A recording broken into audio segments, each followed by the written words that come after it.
your help.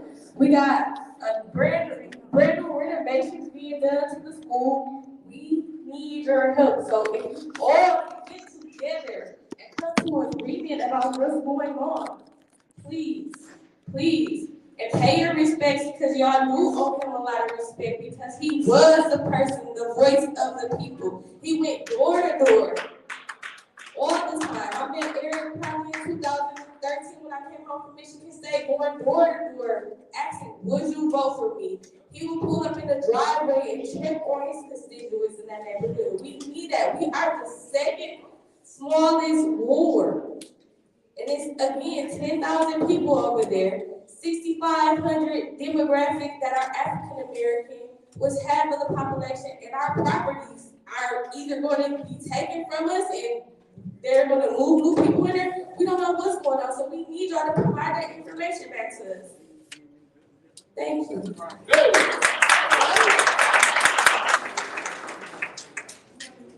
Is there anyone else who would like to address council? Seeing no movement, time for council response. Council members shall have 2 minutes to respond to individuals. Is anyone like to address? Go ahead. Thank you. First of all, I want to give my condolences to Eric May's son and Maggie's family. This is very a different situation for me because those who know me and Eric, we always went at each other's throat. That wasn't no secret. I've been knowing Eric over 20-some years. We started off when he took me to the racetrack, trying to get me to go, and didn't work out for me. That just wasn't thing. But Eric has over a 20-year relationship with one another, for those who don't know that. And there were times that we worked good together on issues, and there were times that we didn't work good. If you guys go back to some YouTube things, you will see a time when we had an Eric May show, and we used to come and appear on this Eric May show. So it's very difficult for me to see my colleague not here and passed along. I don't wish that on anyone. So my teachable moment to take away, and I kept thinking about it, Councilman Murphy, what did this teach you? What did it teach me to those who watching, that's critical thinkers, what I call them, is that what me and Eric didn't do, that so many people have came to me, and I'm sure they came to him. They said, Quincy, why don't you and Eric get together, go out and have dinner and try to resolve our differences? We didn't do that. He gone now, and I don't have that opportunity to do that. So I regret the fact that I didn't have the opportunity, but if you got someone that you disagree with, I think that it's good that you guys go out there and make amends and don't get like what I'm at now. Thank you.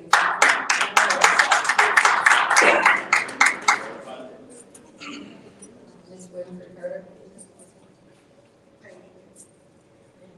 Thank you, Madam.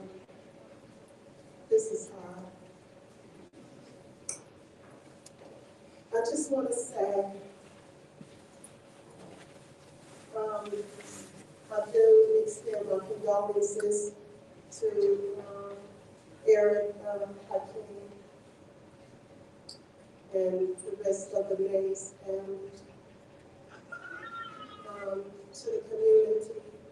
I know you guys are missing Eric.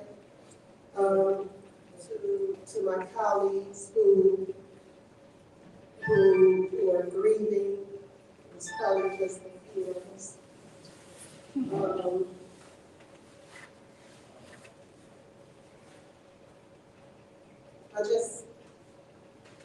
I'm sitting here, I got mixed emotions because part of me, I'm angry. I'm angry because Councilman Mays, he fought for the residents of this city, not only the first ward residents, but every ward. We are proud of every ward. And 5 of my colleagues up here, I can't even call them colleagues. How about that? 5 of them voted to suspend him. They silenced a whole ward.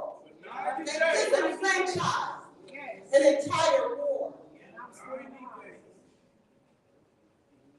And they sit up here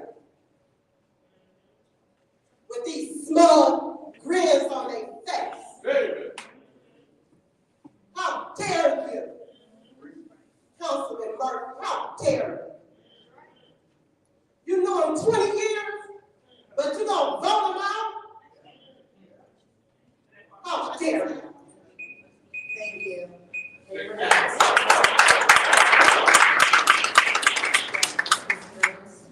Thank you. I want to extend my condolences to you, Eric Hakeem, and then to the family and to all the residents.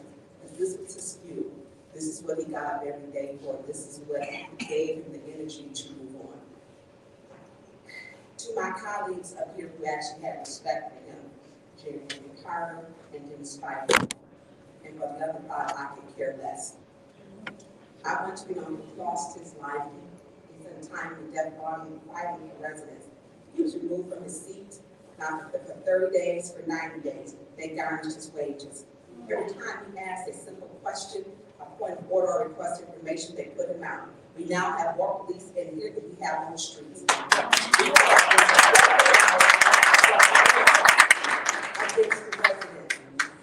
They've given us 2 minutes to talk about this man's lifetime and to give our condolences. I'm appalled by it. And Judy, how dare you think you're going to stop me? You can put me out like you put Councilman Mays out. It's going to be enforced strictly. This man died. Have some respect.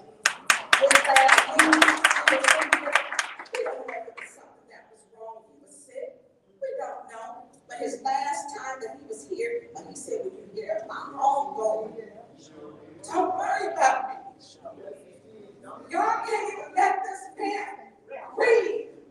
Y'all have press releases. His body wasn't even removed from the house with Bill Lewis. We were sitting there. Jerry, Cameron, his body wasn't moving. You felt that you could do a press release. He didn't like you. Then I guess you was going to speak at his funeral. How dare you? How dare you? I will miss Councilman Mays forever in my life with late night conversation. He was my friend before, he was my colleague. He was your councilman. He got young people to want to participate in politics. He was everything. He was everything to all of us. Judy, shut up. I'm sorry.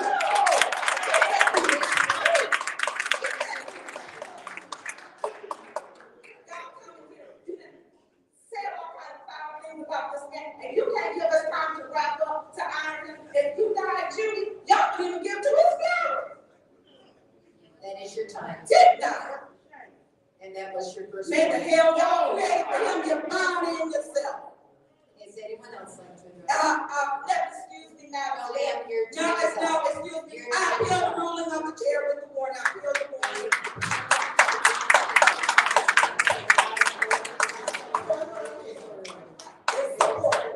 Is there any discussion, Ms. Burns? Madam Chair. See, this is the stuff we talk about. And I'm gonna play this because this is what they won't allow the time. They don't care.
in his death, you could let the prophet speak.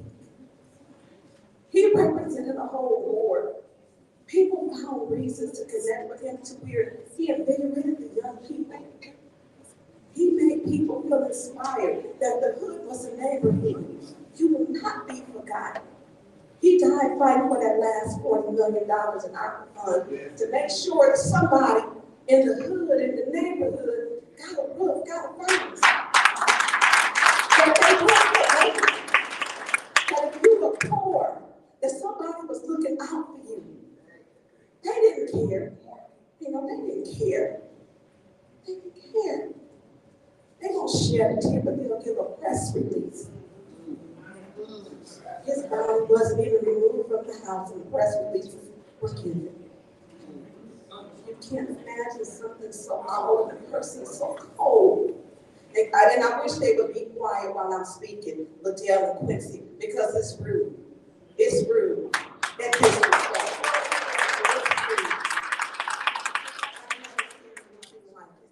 Councilman Mays may be absent in this first floor council seat, but I have solace knowing he is present with the Lord. I have solace he is present with the Lord. And may God have, this is unbelievable, just the disrespect. Just the disrespect. Anyone else on this, would like to speak on this bill? You know what, yes, yeah. You know what, Judy? Give people latitude instead of cutting them off. That's rude. It's just rude. Let people wrap up and finish their thought before you cut them off. Would you want someone to cut you off? I would say that the warning that you gave Ms. Burns, it's not warning.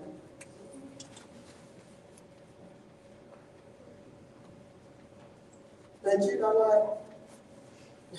That shows how insensitive you are, how uncompassionate you are.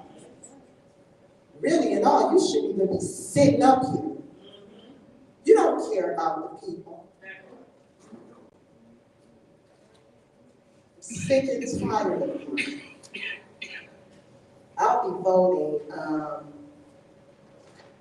against the chair because I don't think you should have given Ms. Burns a warning.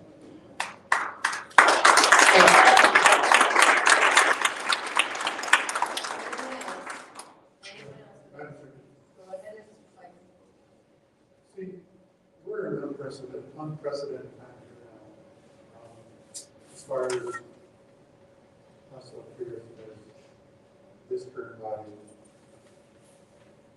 you know, we all might not have got along in different ways. People grieve in different ways. But the first meeting that we came together after this, and we had zero latitude when we were trying to give condolences about our fallen colleague. I think that, and I've said this online, that don't make public statements, don't do press releases in public, but they're popping champagne in private.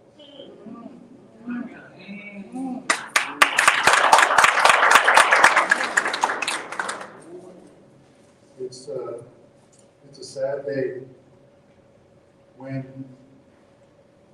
colleagues can't even have an extra 30 seconds or 20 seconds or whatever else to grieve their colleague. We want to follow the rules. Time is time. If we follow the rules, we won't have a book in front of us. You know, if we were following rules 501 like they did last week, they would have adjourned for lack of a quorum.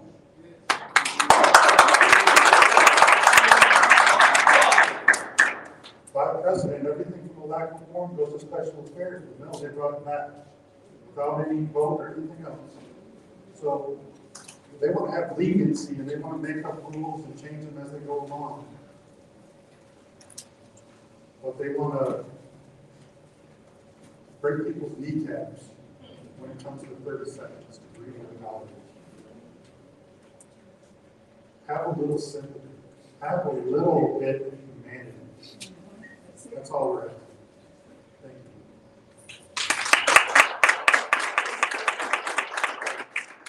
So, I just want to clear a couple of things up that's not true. When Council President Dr. Lewis made a public statement about passing of the late Mary Mays, it was the next day, and we had a conversation on the phone. This question was asked, what did we do? Which point?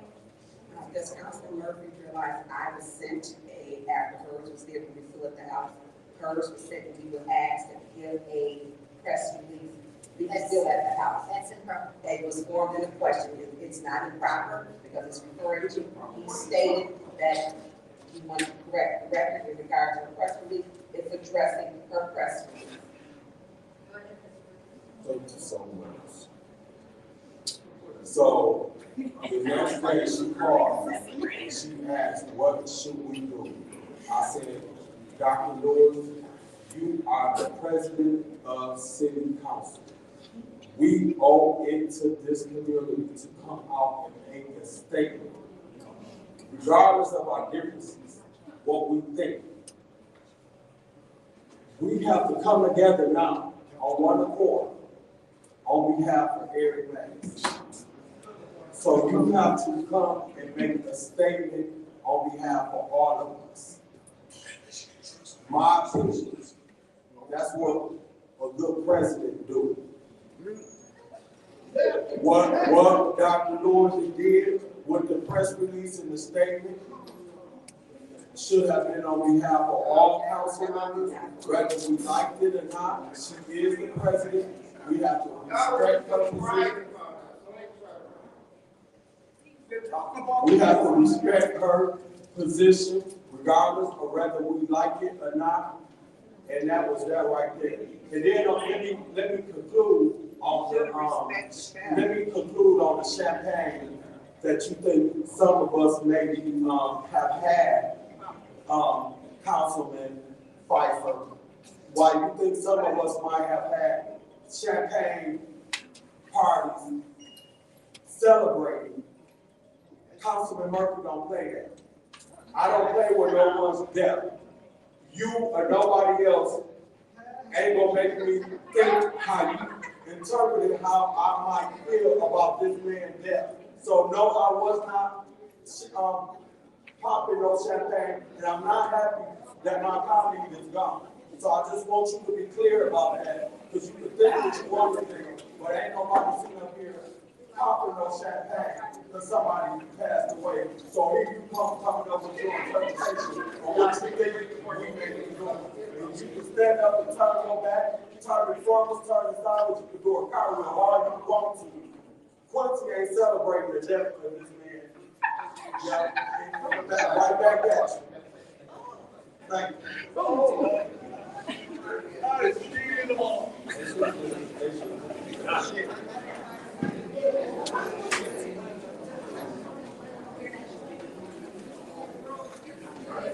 Seeing no other comments from council, I gave Ms. Burns a warning that she was out of order. She told me to shut up, which was improper, and it's not respectful to your colleagues. To her.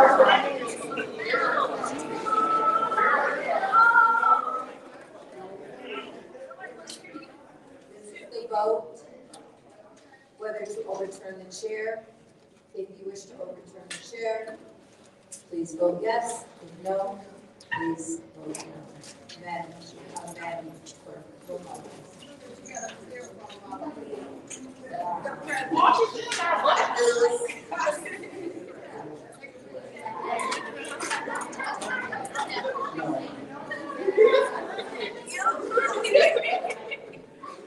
No.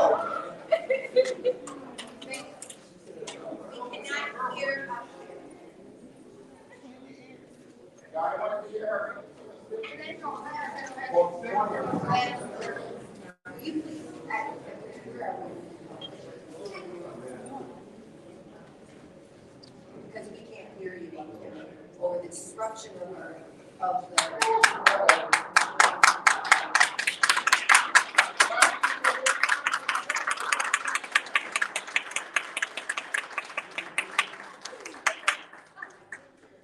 and I would find so far a grieving son out of order.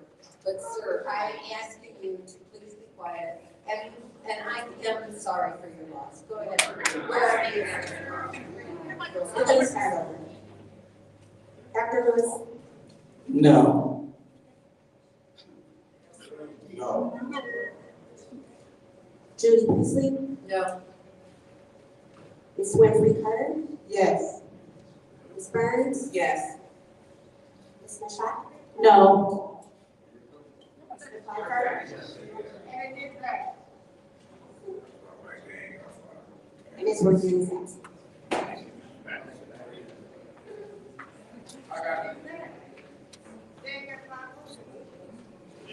Three yes, 4 no.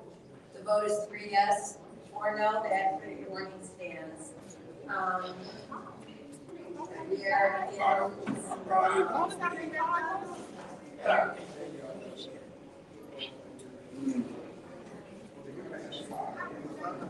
anyone else would like to address the public comments? Anyone else? Hearing none, we're going on to the consent agenda. I'll entertain a motion to approve the consent agenda. I'm going to approve the consent agenda. With any separation. There's a motion on the floor to approve the consent agenda. Who's supporting that? All is support. Is there any separations? Madam Chair, Go ahead, Ms. Burns. separate 240000, separate 240069, separate 24070, 24071,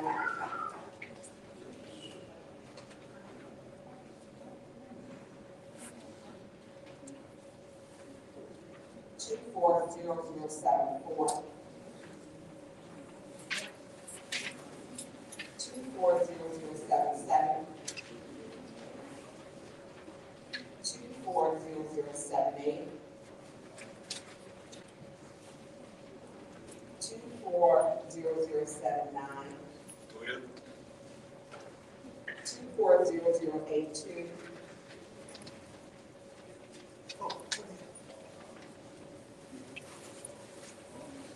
24085, 24086,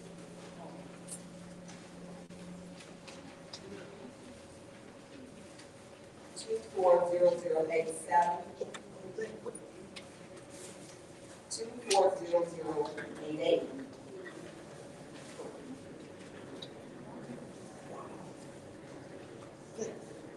24089,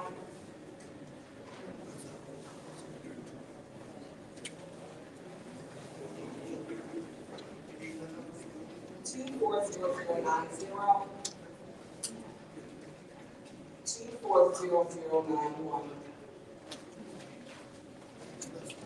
Are there any other separations? Yes, Madam Chair. Go ahead. I would like to separate 24073, 24075,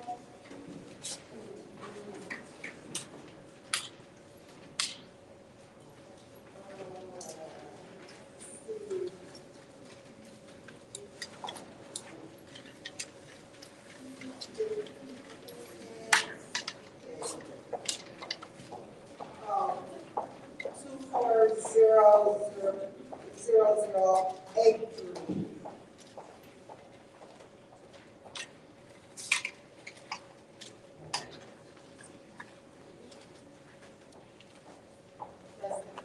Any other separations? Hearing none, the consent agenda will consist of 2400068, 240072, 240076, 240080, 240084, 240092. Roll call, Madam Clerk.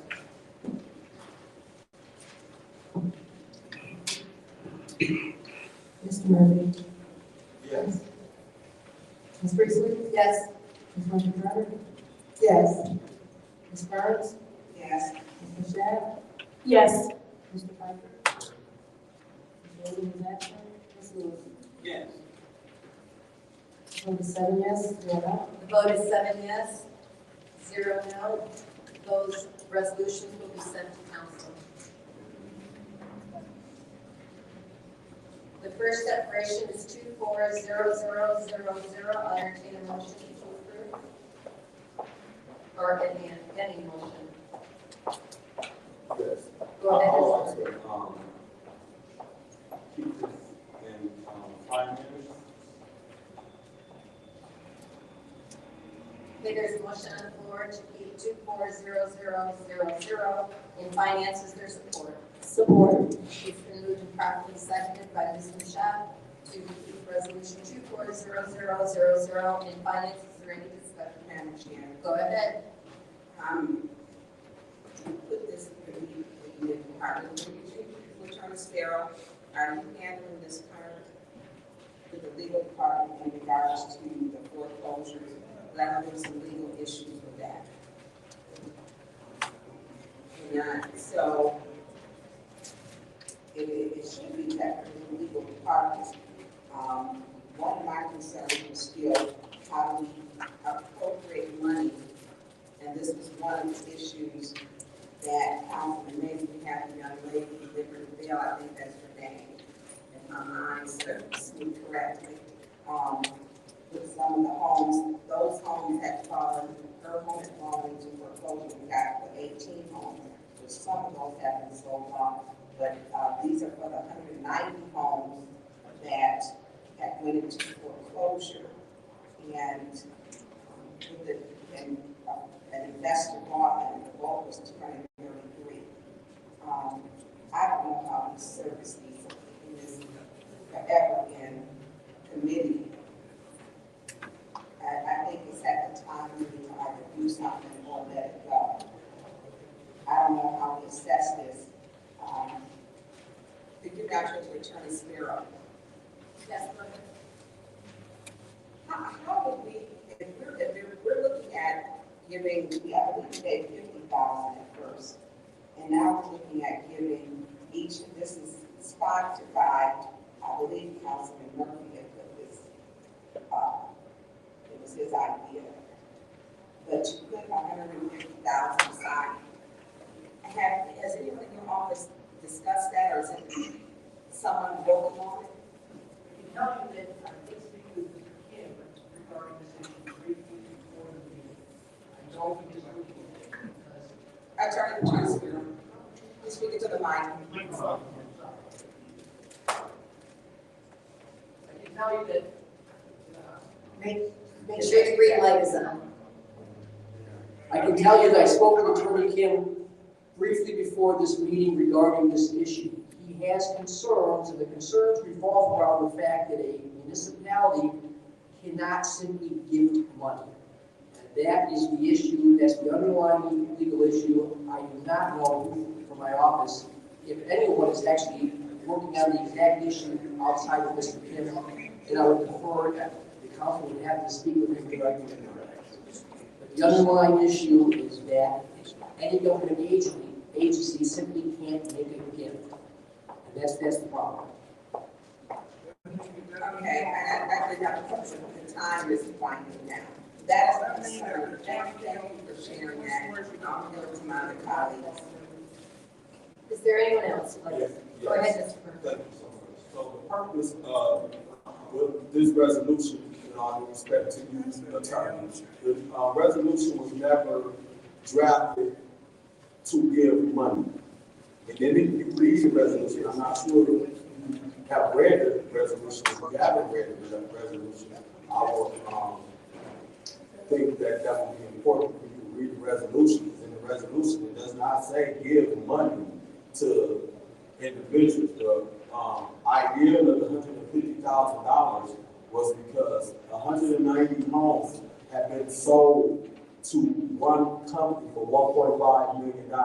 So it did not even give opportunities for the small man, the one that don't have $1.5 million in the bank, to go and buy 190 houses. So if someone wanted to go and buy a house to keep their mother or daddy or auntie or uncle or sister or brother in a house that they lost in foreclosure, they would have to come up with at least $1.5 million.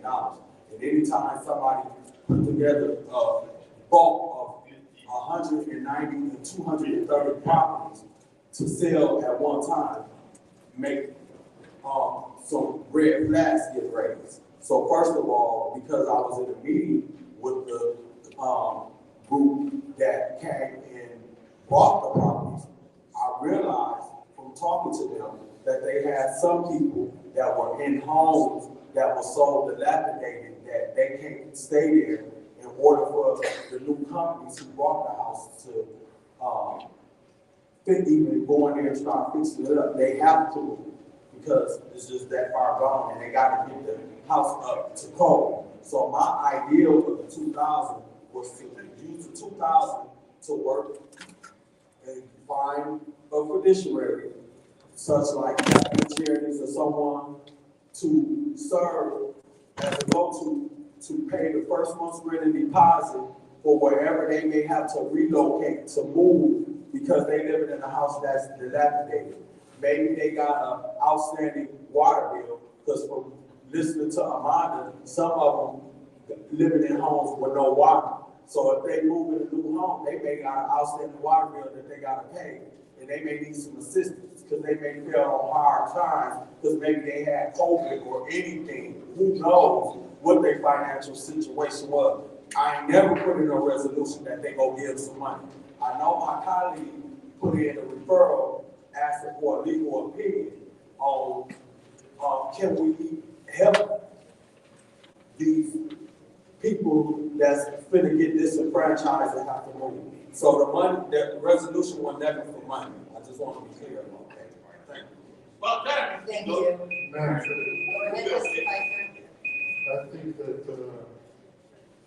if we read the resolution, it says to provide assistance, including rental payments, down payments.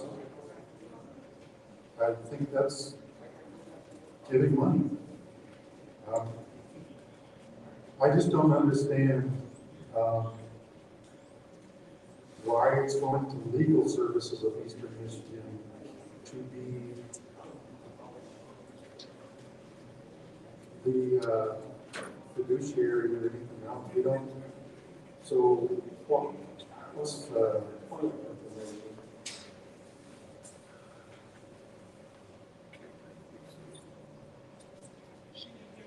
So I'm just going to say that at this time, I'm not going to support keeping this on the agenda until we get some more clarification on what this is. We don't even, is $2,000 the right number? Where did that go? Is it just a shot in the dark? How many people were actually requesting money for relocation? Was there 75 people that came forward to do this? How much is legal services of Eastern Michigan charging the facility? Good question. This doesn't say anything, so I will not be supporting keeping it in finance or moving on. Thank you. Anyone else? Anyone else? Seeing none, this is the vote to keep that chair. There was a motion on the floor. The motion on the floor is to keep in finance. Seeing no more discussion, roll call please.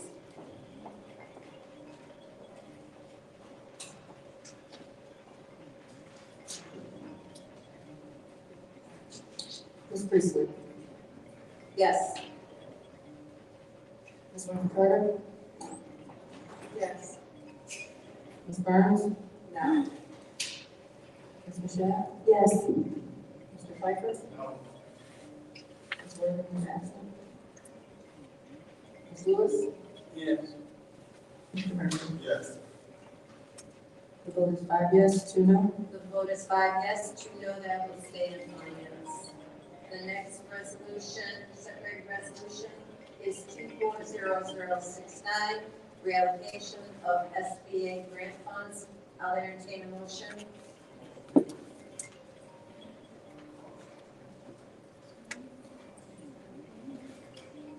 Is there a motion for 240069? It's reallocation of SBA grant funds. Madam Chair, Yes, Dr. Rose. I move that send resolution 240069 to council. There's a motion on the floor to send 240069 to council. Is there support? Support. It's been moved and properly seconded. Is there any discussion? Madam Chair, go ahead, Mr. Ross. Emily, is this you? Tell us what's going on here, please. And I know it's going to be.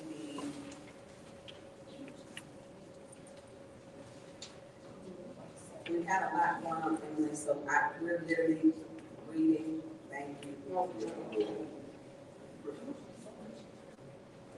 Greetings, Mr. Go ahead, Ms. Absolutely. About 2.5 years ago, the city was awarded a grant from the Small Business Administration to provide funding to 8 different hubs. It was a hub and spoke model. The city was the center of it as the spoke, and there were hubs. The hubs were Burston, Latinx, Best Practices Consulting. There were 8 in total. Anyway, I'll mind for time. In short, when everything got reconciled and the way that the actual reporting happened, there needed to be a budget adjustment. And we've taken care of the reporting, we've taken care of the finances, but at the end of it, there needed to be a budget adjustment. I can give you more information, but that's my quick answer. Okay, so these are budget adjustments. I know we've got, this 4 minutes left. So this is doing the cleanup, and this was approximately 2 years ago. Yeah, the grant closed November 30th was the closeout. So, Okay. and I can give you a little bit more detail. Basically, we reallocated funds that were for supplies to programming. The reason is because the SBA was extremely strict about what supplies could be spent. Like, for example, they said we could buy paper, but not food. Although, why would you not buy food if you're going to have a convening around a training for small business owners at 6 p.m. at night? But anyway, so that's federal government rules, and so because we were moving things around, we did not actually use all the supplies line item, and so then we would do a budget adjustment. Okay. Thank you. Any other discussion? Any other discussion? Go ahead, Liz. Go One ahead, Ms. question. How many community navigators do you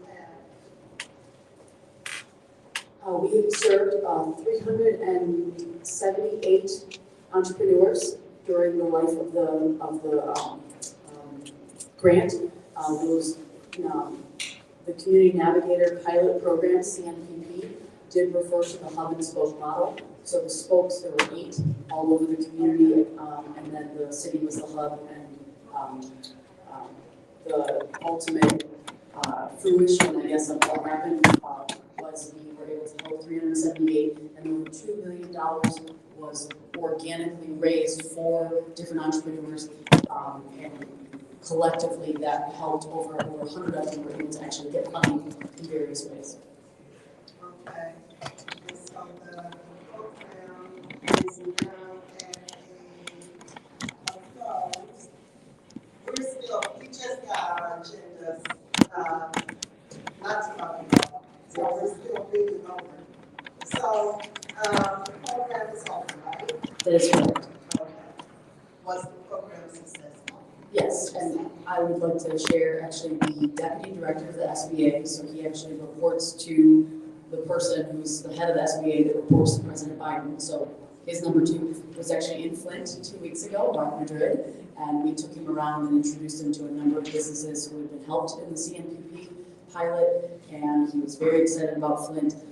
We have since now come together. This hub and spoke group actually has an application to the state of Michigan to request an allocation for additional funding. That is with 100K Ideas is the hub. The reason for that is because the city wanted to actually move into a spoke for the sake of really focusing on doing what we can do well, which is some of our business assistance like zoning and economic development, business licensing, things we can only do, and then let some of the other things like marketing campaigns for small businesses, let 100K be able to coordinate that, because that is the type of work that other people can do that are not the city. So we are hoping that the state of Michigan funds our micro enterprise network. It is an ask we are hoping to hear for soon. Mr. Pfeiffer? Mrs. Gore, so this is a reallocation from professional services to wages and fringe. So is this for a new position, or is this to fund people that are already on the payroll? This funded people already on the payroll, and it is actually, frankly, it's a budget adjustment that is kind of past. So it's the time that everything was already spent, and So this money's already spent. Well, it hasn't been spent yet. We would like to spend it this way because then it frees up general fund. So what we were able to do with this budget adjustment is say, look, we have some funds that could be spent on wages. Why don't we allocate to actually pay for some of the finance work? Because our financial team in Fillmore's people that were working on this, their time is never paid for. And so because we had these funds that were left for supplies, we said, you know what, why don't we go back and pay for their time with this budget adjustment if you all approve, and therefore that frees up some general fund that would have paid for that. So it is moving money around, you can say that, but it ultimately frees up general fund with grant funds that were eligible to spend on this activity.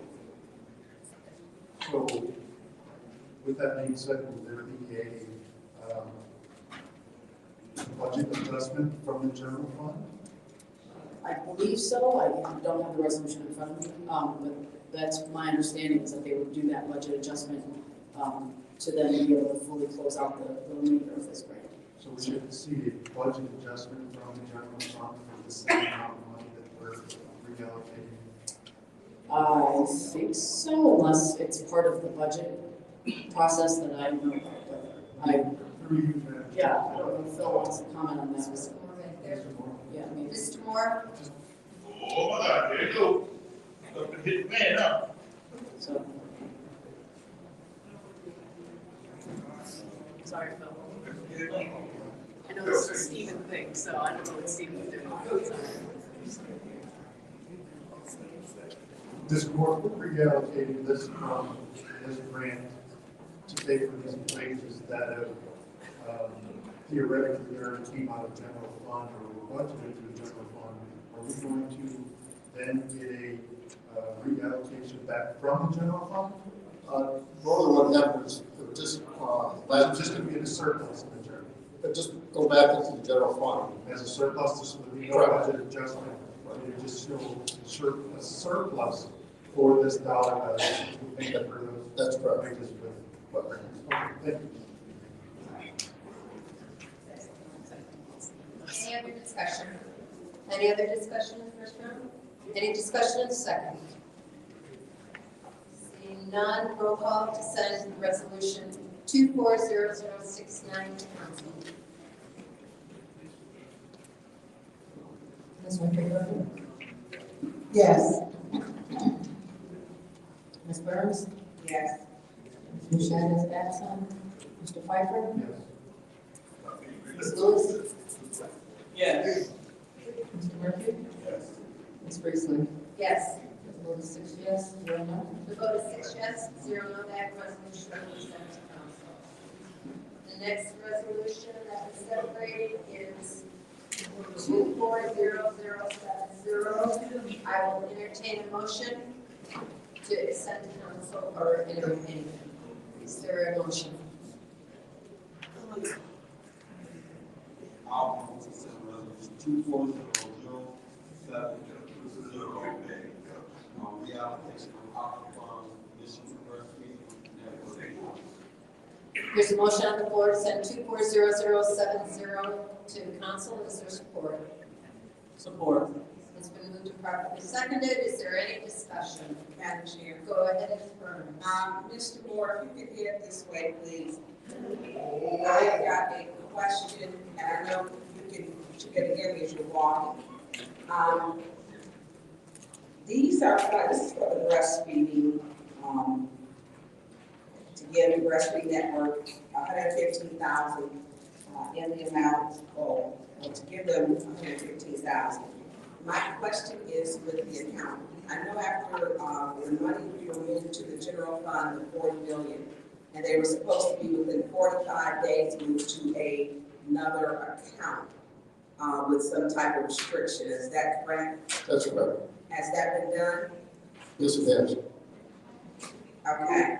And so that it's not, so is it in the general fund now? Well, the resolution was actually to put a reserve on the general fund for the ARPA funds. That's what we did. Okay, so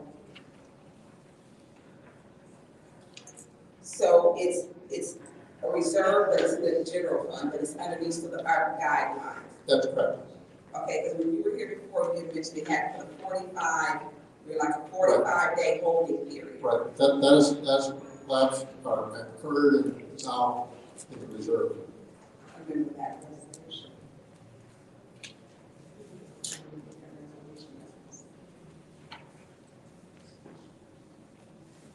So it's the lady here, she was here before from the breastfeeding network. She was here before.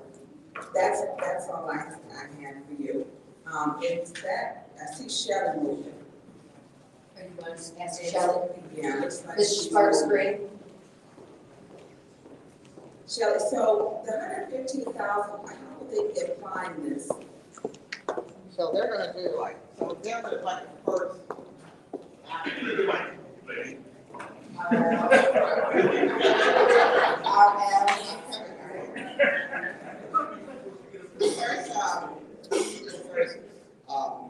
African American health, issue because the birth rates for African Americans is much higher than anybody else. The death rates for mortality, birth mortality. So what she's going to do is she'll work alongside with the RX kids as well. And so she's going to develop prenatal birth, breastfeeding plans with families. So it's important that mothers breastfeed. It's just better for the health of the baby. And so that's something that she wants to concentrate on in the African American community or BIPOC community. And so this will, because in the first 24 or 28 hours is when the death occurs for babies. So this will be, she'll be taking care of them in the first whole 48 hours. And she also serves as a doula. A doula is like somebody, what they call back in the day for the baby, like a midwife. Thank you. Okay, and then so she'll make referrals to, so she'll be checking blood pressure and things like that to prevent postpartum. Make referrals to culturally coordinated providers, provide postpartum care within 48 hours after the discharge from the hospital. Because it's like they drop those babies and they out in 1 day. Should be screening for depression and provide prenatal postpartum education and mental support for fathers as well. What she planned that what her outcomes are, she want to grow and sustain and develop a model within Flint that centers Black maternal health and the prevention of Black maternal mortality through a lens of early and frequent clinic visits, because we have the least health care. So yeah, I support breastfeeding, and it is important because I breastfeed all 3 of my children, and it was not convenient when I did it. When you're working, you gotta take a breast pump to work, and use the refrigerator in the lounge, and put notes on it, do not, Right. So I support that because the mother's milk is what it's intended for, is for the child. I support breastfeeding. I will be supporting this, especially in we talk about urban areas. Breastfeeding is common. You know, you have to have families and the support to do it because the mother's milk is for the baby. It's more easily digestible as opposed to a cow's milk and synthetic and all these different milks. So I support this. I support breastfeeding moms. Thank you. Thank you. Thank you. Any other discussion? Yes. Go ahead. Ms. Sparks, how are you today? Oh, yeah. Let me ask a question. Was this approved by the committee? Or was this one that was not? Yes. This was approved? Okay. All right, that's all I wanted to know. Okay. Wanted to find out if it was already approved by the committee. Okay. Hey, you go.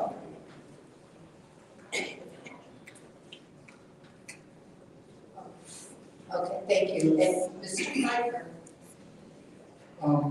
Ms. Barstreet, how many people will this program help?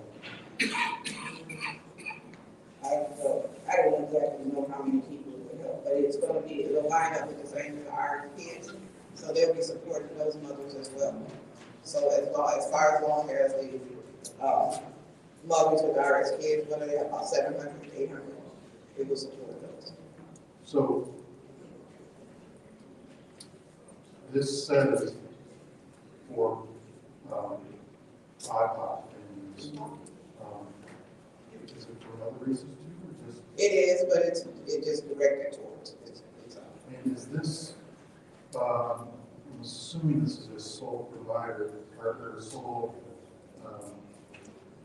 entrepreneur that's in charge of this. Are they clinical practitioner? Are they licensed by the state? Yes, her credentials is in that first paragraph. If you see it where it says the background summary.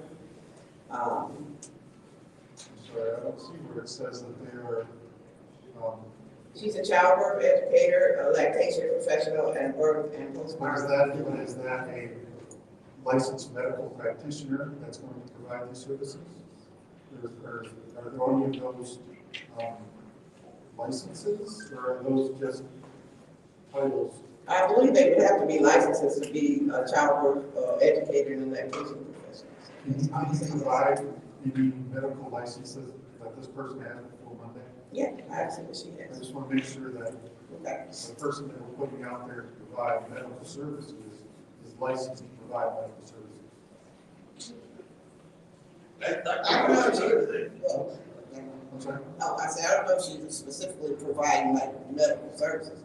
She's doing the monitoring of the people after they have. Well, you're saying she's going to take blood pressure and do all this other stuff and you know, provide support for clinics or whatever else. They should be a licensed medical practitioner, right? Yes, okay. I'll check for you. Okay, thank you. Thank you. Anyone else? Any other discussion in the first round? Any other discussion in the first? In the second round, is there any discussion in the second round? Seeing none, roll call vote to send resolution 240070 to council. Ms. Burns? Yes. Ms. Michelle is absent. Mr. Piper? Yes. Ms. Lewis? Yes. Mr. Murphy? Yes. Ms. Priestley? Yes. Ms. Murphy Carter? Yes. The vote is 6 yes, 0 no. The vote is 6 yes, 0 no, that will be sent to council. The next separation is 240071, reallocation of ARPA funds for the Good Church Laundry. Is there a motion? Yes. I would like to move resolution 240071, reallocation of ARPA funds to the Good Church. There's a motion on the floor to send resolution 240071 to council. Is there support? Support. It's been moved and properly seconded. 240071 to council. Is there any discussion? Madam Chair. Mr. Murphy. Before I get started, I have Pastor Robinson of the Good Church come up, you and your wife. Yes, Representative. to come. Clerk, we can prepare this, slide with the suggestions. And could you also stay up there too? Yes. Just in case I, need you to, Madam Chair? Yes. Why is the clock back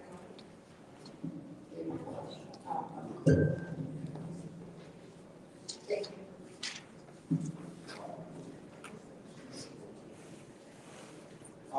could you kind of explain, what this line was actually going prior to us getting to this?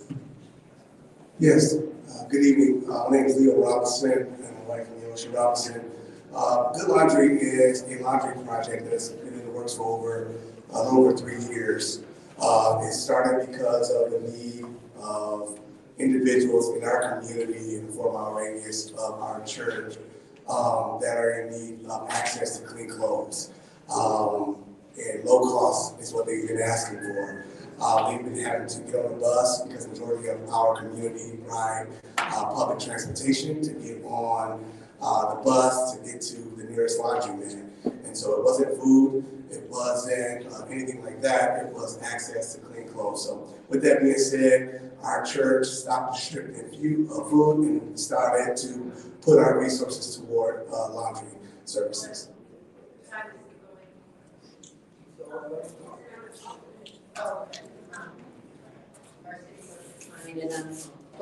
Okay, so with that being said, this isn't a white issue, this isn't a black issue, this isn't a young person issue, this is a human issue. We found that the schools in our issue were having problems with absenteeism because individuals weren't going to school because of clean clothes. We found out that individuals in our community weren't going to work because of uniforms weren't being clean. So individuals in our community, the median income level is $15,000. That's the median income level of a 3-person household per year. So we found that we needed to step in and love our neighbor. And that's what the Good Laundry Project is. So we've been having grants that's been going out for that. We've been starting with just going allocating for just 4 commercial units, but then now it's built up to 17. That's where we're at right now. So it's under construction. We'll be opening up right now. May 17th is our soft opening date. Yes. How much in-kind donation have you received? I'm sorry? How much in-kind donation have you received? In-kind donations, we've received over $200,000 of in-kind donations for our project. We received, well over $200,000. Yeah. So because my minute is gone, and I guess I don't know what the issue is, I'm going to, on my second round, I'm going to allow you guys to run your presentation, because I don't want you guys to do it now, and then like 5 minutes that I have is up, and then we get cut off. So I'll come back, because my colleagues got questions.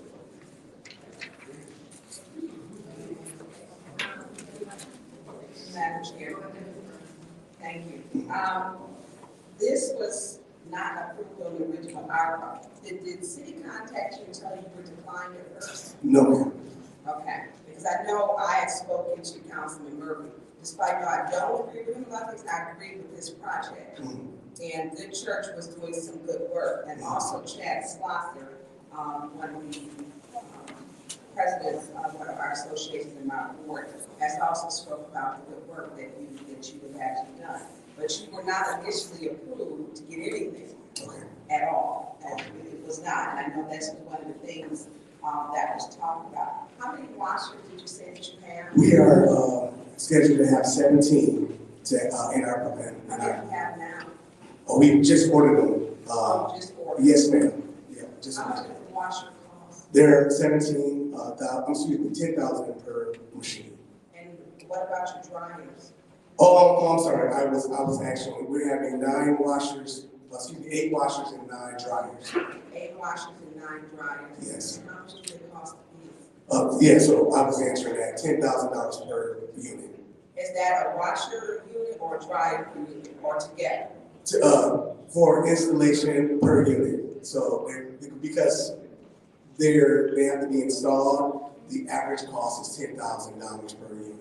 Because they come with a base. These are commercial units. So this is not a Home Depot machine.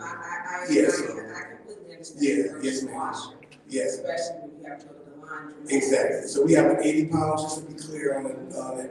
We have one 80-pound washer, we have a 60-pound washer, and then the rest would be 40-pound washers. And then our dryers are all 55-pound dryers. Okay. And they were serving 120 families per week.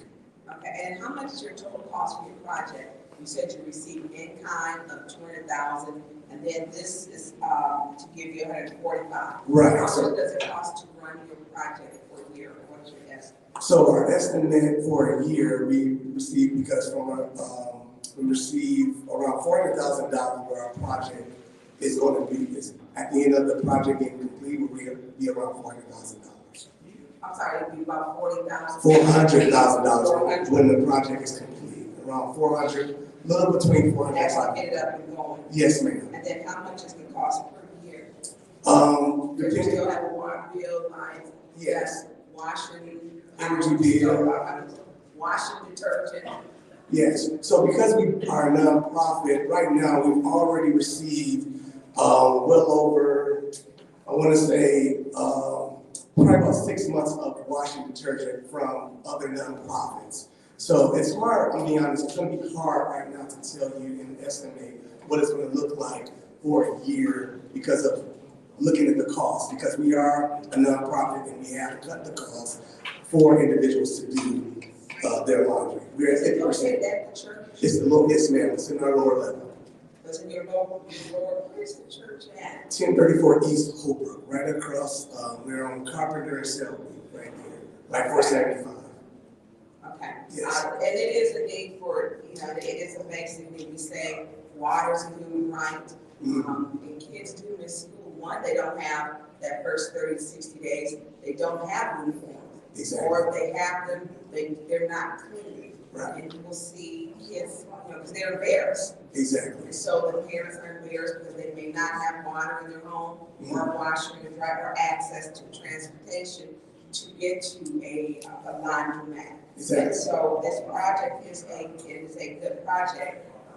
And not to cut you off, but we do have actually one of the schools, and I don't want to name it right now, but one of the schools in our 4-mile radius has agreed to even sign an MOU to purchase one of the days for their families because it's such a big need. One of the days their families will come for free because their counselors have been taking clothes to wash clothes for their students. That's how big of a need it is for our community in our 4-mile radius. And I keep saying 4-mile radius because it's such a big need. We're not trying right now to save the city. We can't be multiplied. We want to make sure it works first before we multiply.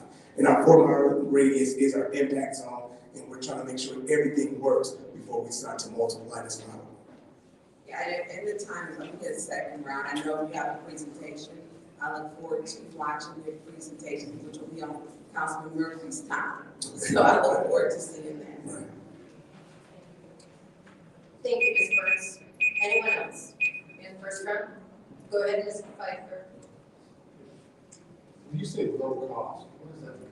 So average right now, it takes a family around $7 per wash.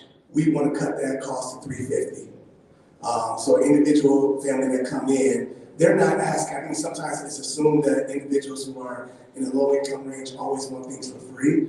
They didn't ask us to have it for free. They wanted just first access to it, so they didn't have to jump on the bus to wash dirty clothes. Second, it needed to be low cost. So, and because we wanted to be self-sustaining as well, and we don't always have to reach out for grants. We want individuals to actually work there as well too. So, and so we don't have to pay for the energy and the water bill. So we want to cut the cost of them doing laundry to $3.50, and that's when we looked at the numbers with Commerce. Flint Commerce actually helped us do a grant with what's called the Lead Now project. When we started this 3 years ago, we looked at $3.50 was going to be our average cost. So low cost for individuals of that income range was going to be sufficient enough for them. That will cover your operating expenses? Yes, sir, it will. Is it going to be manned by volunteers? You're going to have obviously set hours? Yes, sir, both volunteers and individuals from the community that staff there.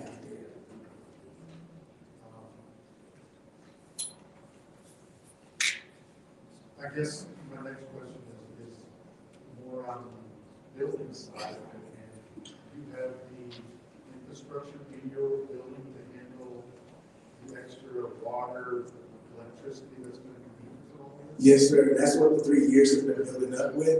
We've been inspected by the city of Flint. Right as of today, we've actually had power upgraded to commercial power. So that's what's been going on for the last 3 years of all of the commercial licensing and all that's been going on. We received funds from the Mott Foundation and Brotherhood Mutual to receive all of the upgrades for that. That's part of the $200,000 that you said? Yes, well, no, that's the in-kind is more individual donation. I didn't add that into the in-kind. Sorry, my apologies for that. So how much money have you got total for this whole entire project? That's more than $300,000 for that with the Mott and the Brotherhood of $350. My wife is a lot smarter than I am. Is giving me those numbers right now. I understand that. Yeah. So, my question, the next question, I guess, is there obviously washing clothes is an issue. Is transportation an issue? Is there going to be some kind of transportation hub? Is there a transportation hub near your facility? Is that part of this program as well? We are part of, no, we're in our, so when I say 4 mile radius, a lot of the individuals, we're surrounded by 4 low income housing communities. So they actually can walk to our, that's the goal, is that they'll be able to walk or get a ride to our location. So that's part of what the goal was when we started to have conversations with Lead Now Project, is could they get to that? Be more specific on what is the project? The Lead Now Project, LEAD, Lead Now. It was just to help us identify the solution, not just talk about the problem, but also how could this be a solution to the problem. And so the 4 Mile Project is helping them understand that if we're going to serve the community, could this be a reasonable solution to individuals walking to our building and doing laundry services and walking back to the housing facilities. Majority of our community are renters, they don't have washers and dryers, so could our neighbors walk and do their laundry and walk right across? So we built temporary bridges, we've made sure that we really identify the 4 mile radius where individuals are comfortable doing laundry and making it back to their spaces. And obviously this is handicap accessible. Yes, sir, it is. Yeah, we have an elevator inside of our building. Okay, thank you. Anyone else in the first round? Yes, ma'am. Go ahead. Sitting here on the property portal, and I'm just trying to see the 4 mile radius. What neighborhoods? What schools? What schools are you near? Right here. We're near Beecher High School, Flint Standard, New Standard. We're also Hammoney, and so we're also Richfield Academy, Mount Morris. We're in those areas. Okay, yeah, I see. Yes, ma'am. How many? You said you had 1 school that have come to you guys. Yes, ma'am. How many more schools do you think will probably come and sit down and talk to you guys about services? Because that is a need. Yes, ma'am. When I worked in the school district, we did have children who they did not wear their uniforms, so they were in trouble for not wearing uniforms. But one of the problems was they could not clean their uniforms. Exactly. Their uniforms were dirty. Yes, ma'am. And I would hope that more schools would come, and, you know, take your services. Yes. Because it is a need. I know at one of the schools that I worked at, they did have an industrial washer and a dryer to wash children's uniforms. But I do agree with this project. But have you reached out to more of the schools? We have. In your area? Yes, yes, we have, yes. And actually, part of the program as well too, after hours when we are closed, we want to actually hire individuals from our community to do wash and fold for schools or for individuals that don't, small businesses or schools that would like to drop off laundry and uniforms and say, hey, we'd like to do this for both.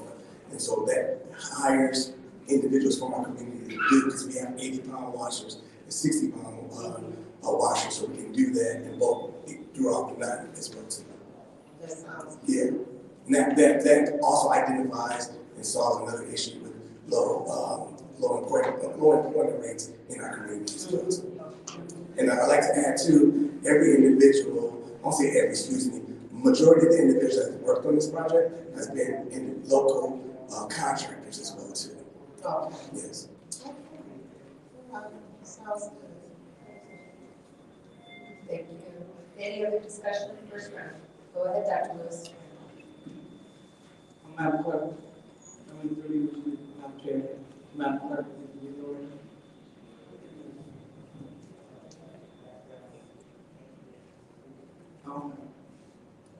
so is it possible?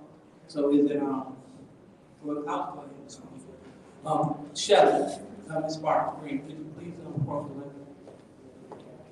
So I just want to get a little clarity because I heard some colleagues saying that this specific project was not recommended by the community arbor committee, and you said that it was not, right? Okay. So with that being said, who recommended the project? The mayor. Okay, so this can't be And the reason being is because when the council finished the budget, there was money left over. And so we looked at all the projects and we thought this was the best fit. Yeah.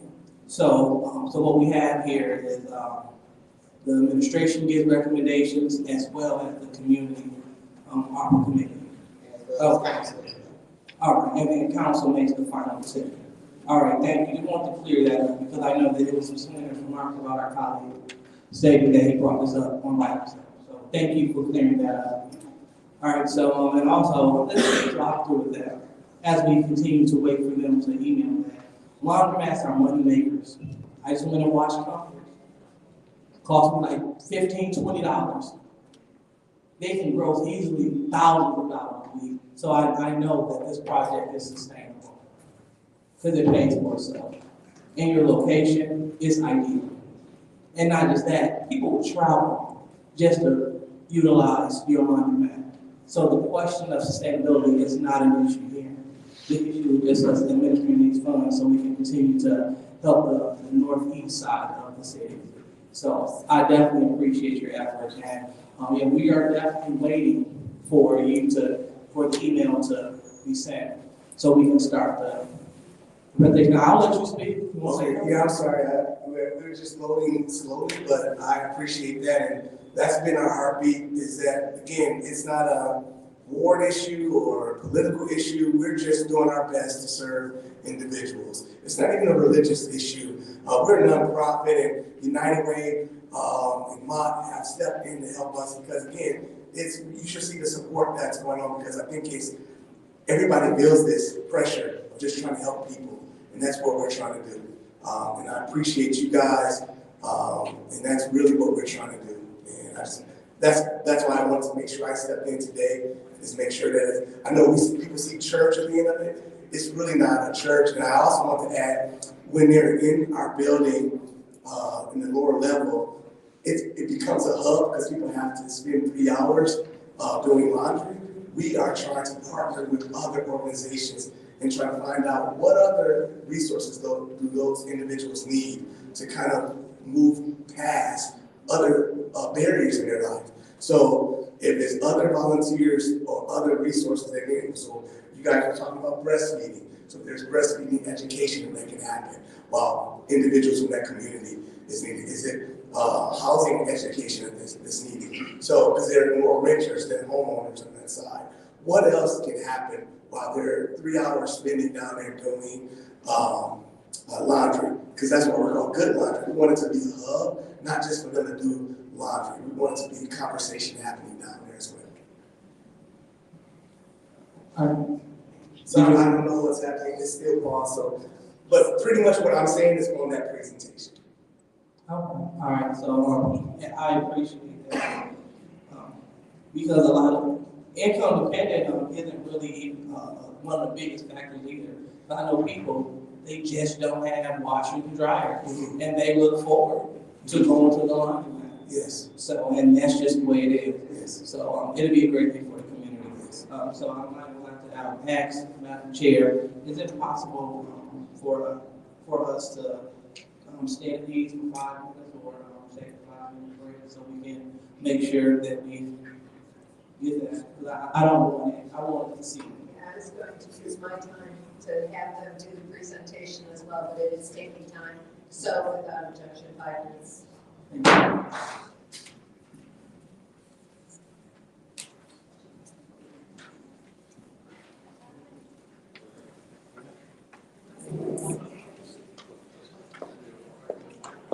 What? Wait a minute, hold on.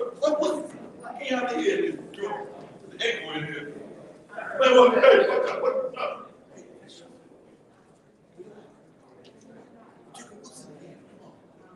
Yeah. Oh, Mario, you see us in the city council on Wednesday afternoon. And you see evening next anyway, you hear what's going on in the richest city in America. About this, our kids are as kids, toys are us, but this goes our kids talking about learning how to wash their clothes and they don't want to go nobody wash their uniform. You ought to teach the little little kids to wash their own clothes. But the dudes on Oakbrook Street, and they get media involved, and they got the money. And another thing about the milk, I'm glad council, listen, you know, she said, make sure you put it in the refrigerator, but don't use her breast milk or cornflake milk. And those little kids yeah, she go right there. And anyway, TikTok there. Everybody go. Yeah. Oh, yeah. Okay. Explain that cornflake. You and Miss Weaver, she wanted to introduce us to the cornflakes. She gave $3 million for the first day. Cornflake woman. Look, hold up. Y'all. That is not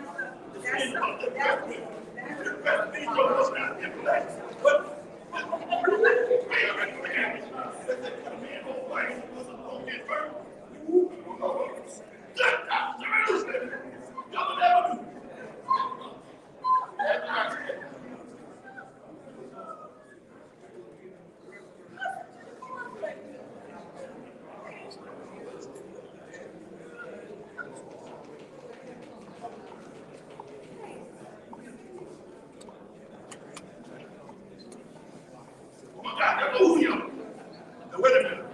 I'm going to prepare for the water. We go. Oh, you see, wait. I'm going to tell us so you don't go up. That's so funny. What's that black? I'm going to my feet. I'm going to come. You know, go to taco. That's your uncle. So I put it up for him.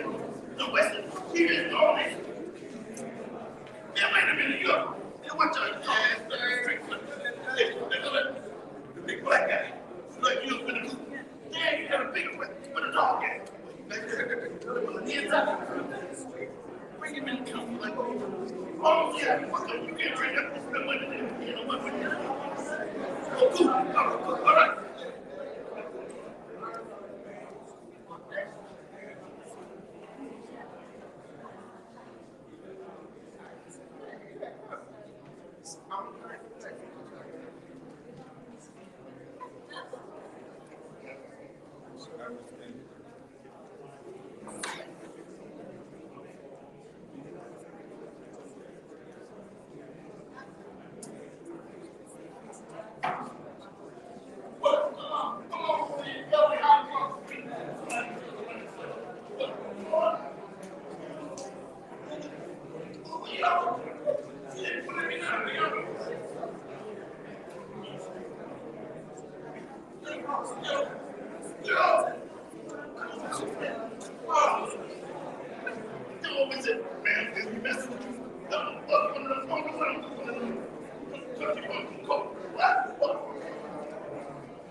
Come back here.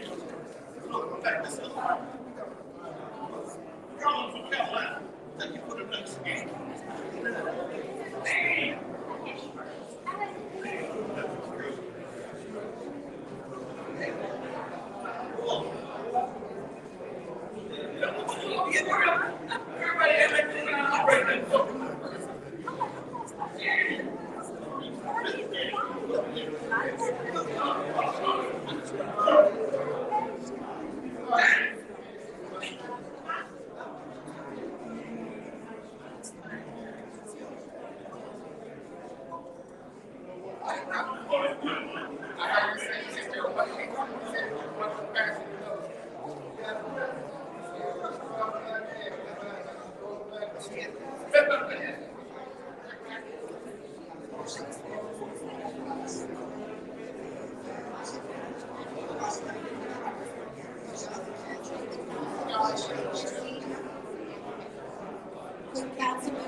Could council members please take their seats?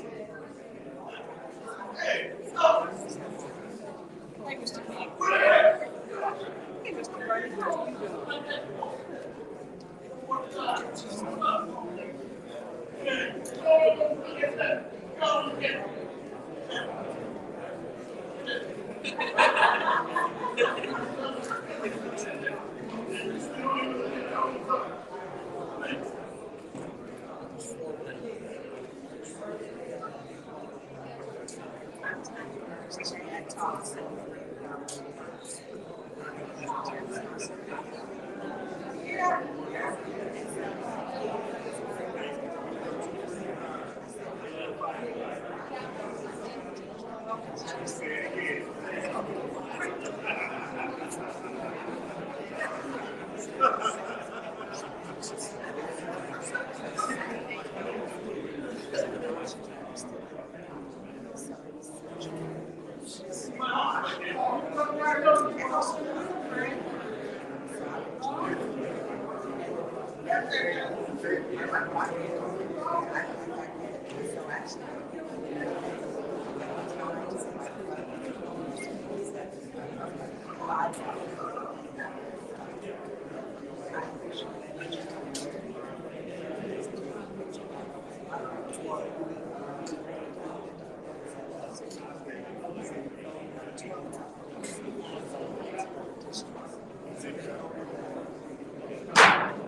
It is 7:01 and I'm calling this meeting back to order. I'm going to go ahead and use my time, and I understand that the presentation is now operational. Okay, can we go ahead and use my time to have a presentation? Does it have sound? Okay. We are co-founders of Good Church, which is a church plant in the north side of Flint, Michigan. Good Church stands for doing good for all people based off of Galatians chapter 6, verse 9 and 10. Our church is based right at the north side of Flint, 4505 zip code. And that zip code is one of the lowest economic areas in the country. We planted the church during the worst time you can ever plant a church, and that was in the COVID time. Our city had also been impacted by what the world knows as the Flint water crisis. The people in that community have also trust. Seeing us open up in that time where they didn't trust medical professionals, they didn't trust the government, they didn't trust each other. It was just unreal how they responded to a church. Yeah, and we really were looking to embrace them. We started to hand out food. One of the neighbors, and this is a direct quote, said, "We know where to get food." And so our very next question was, then what do you really need? And they said, access to clean clothes. And that right there blew our minds. When we started to look at the landscape of the area, there wasn't a laundromat in a 4-mile radius of our church. And over 80% of our neighborhood depended on public transportation. And so it hit us. This is how we can be a solution to our community. People don't want to get on a bus with their dirty clothes, but when you have dirty clothes, you don't want to go anywhere. You want to go to work. They don't go to school. They don't gather with their families because they don't have clean clothes. So when we started Good Church, we also started Good Laundry, creating access to clean clothes. Just a difference. Introducing a laundromat to a dying community can make it will increase academics, increase income, increase relationships and fellowship and community just by introducing what so many people take for granted, a washing machine and a dryer. It's a Good Church really is there trying to be a light in the darkness. That's it. It's just trying to reverse the stereotype of it. And without Stadia, we wouldn't be able to do that. They're really a piece of the core for us. One of the things I just love about Good Church is that whatever our goals is to introduce people to a real God who actually cares about real situations. He cares about their rent. He cares about their broken homes. He cares about their kids who are struggling in school. And you find that at Good Church with real people who are not ashamed of who they were, but just on fire for who they are now that they have God in their lives. That's it, man. Real God who works in real ways with real people. That's it. That's right. Mm-hmm.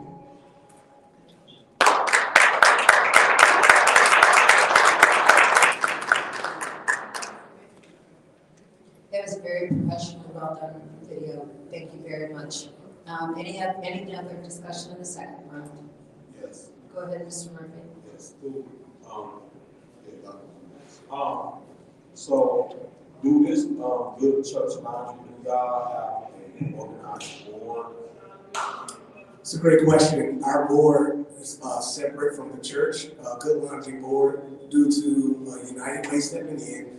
Good Laundry has its own separate board that is filled with 75 years of experience, individuals who have been working in business, finance, and social services for over 75 years of experience.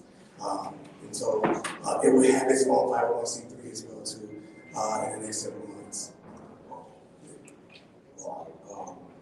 I remember you coming to me probably 2 years, probably, I think it's been about 2 years ago, or a year ago, about vision to see this happening. You had already started prior to we having a conversation with me. I went in your church and took me down in the basement, and I came back last week to we had a town hall meeting at your church. And I thank you for hosting that town hall meeting. Very informative and a lot of information. Thank you for not only just trying to start this laundry service. You guys have a diverse membership of Black and white people that go to church, which is great to see in the predominantly African American community that the church is surrounded by. Because at first when I saw them waiting outside the church one day, I think I was over there cutting grass. And I got to talking to them, and they told me that they were members of your church. So I was like, wow, that's awesome, you know. So it looked like they've been wanting for years. In addition, you are, you do this big community project where you clean up on streets and blocks, and y'all work with residents to try to do real small home repairs. How long have you guys been doing that? We've been doing that since we've opened.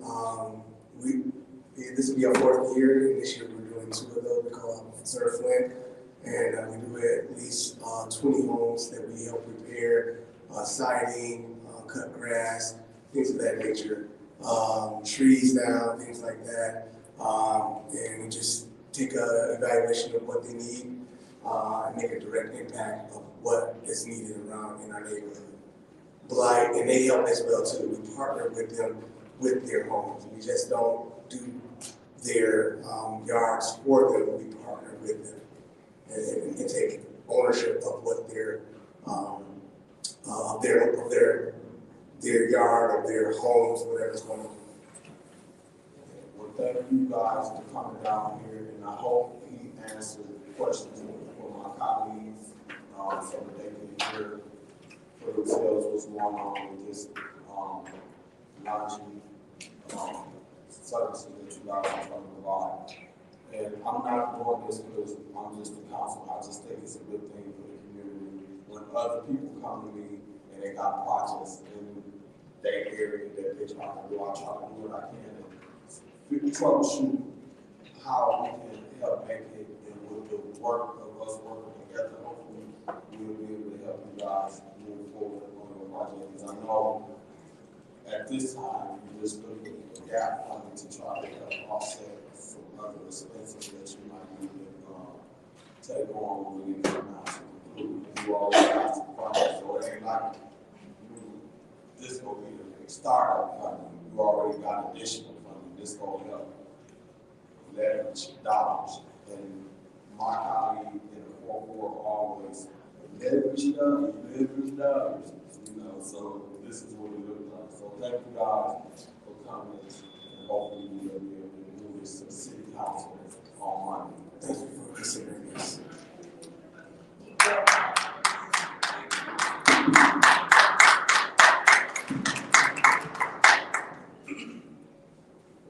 So once again, I'm happy to see projects like this go forward because the ARPA money is to do historic things. And this is definitely a historic game changer on that side of town, on that underserved side of town.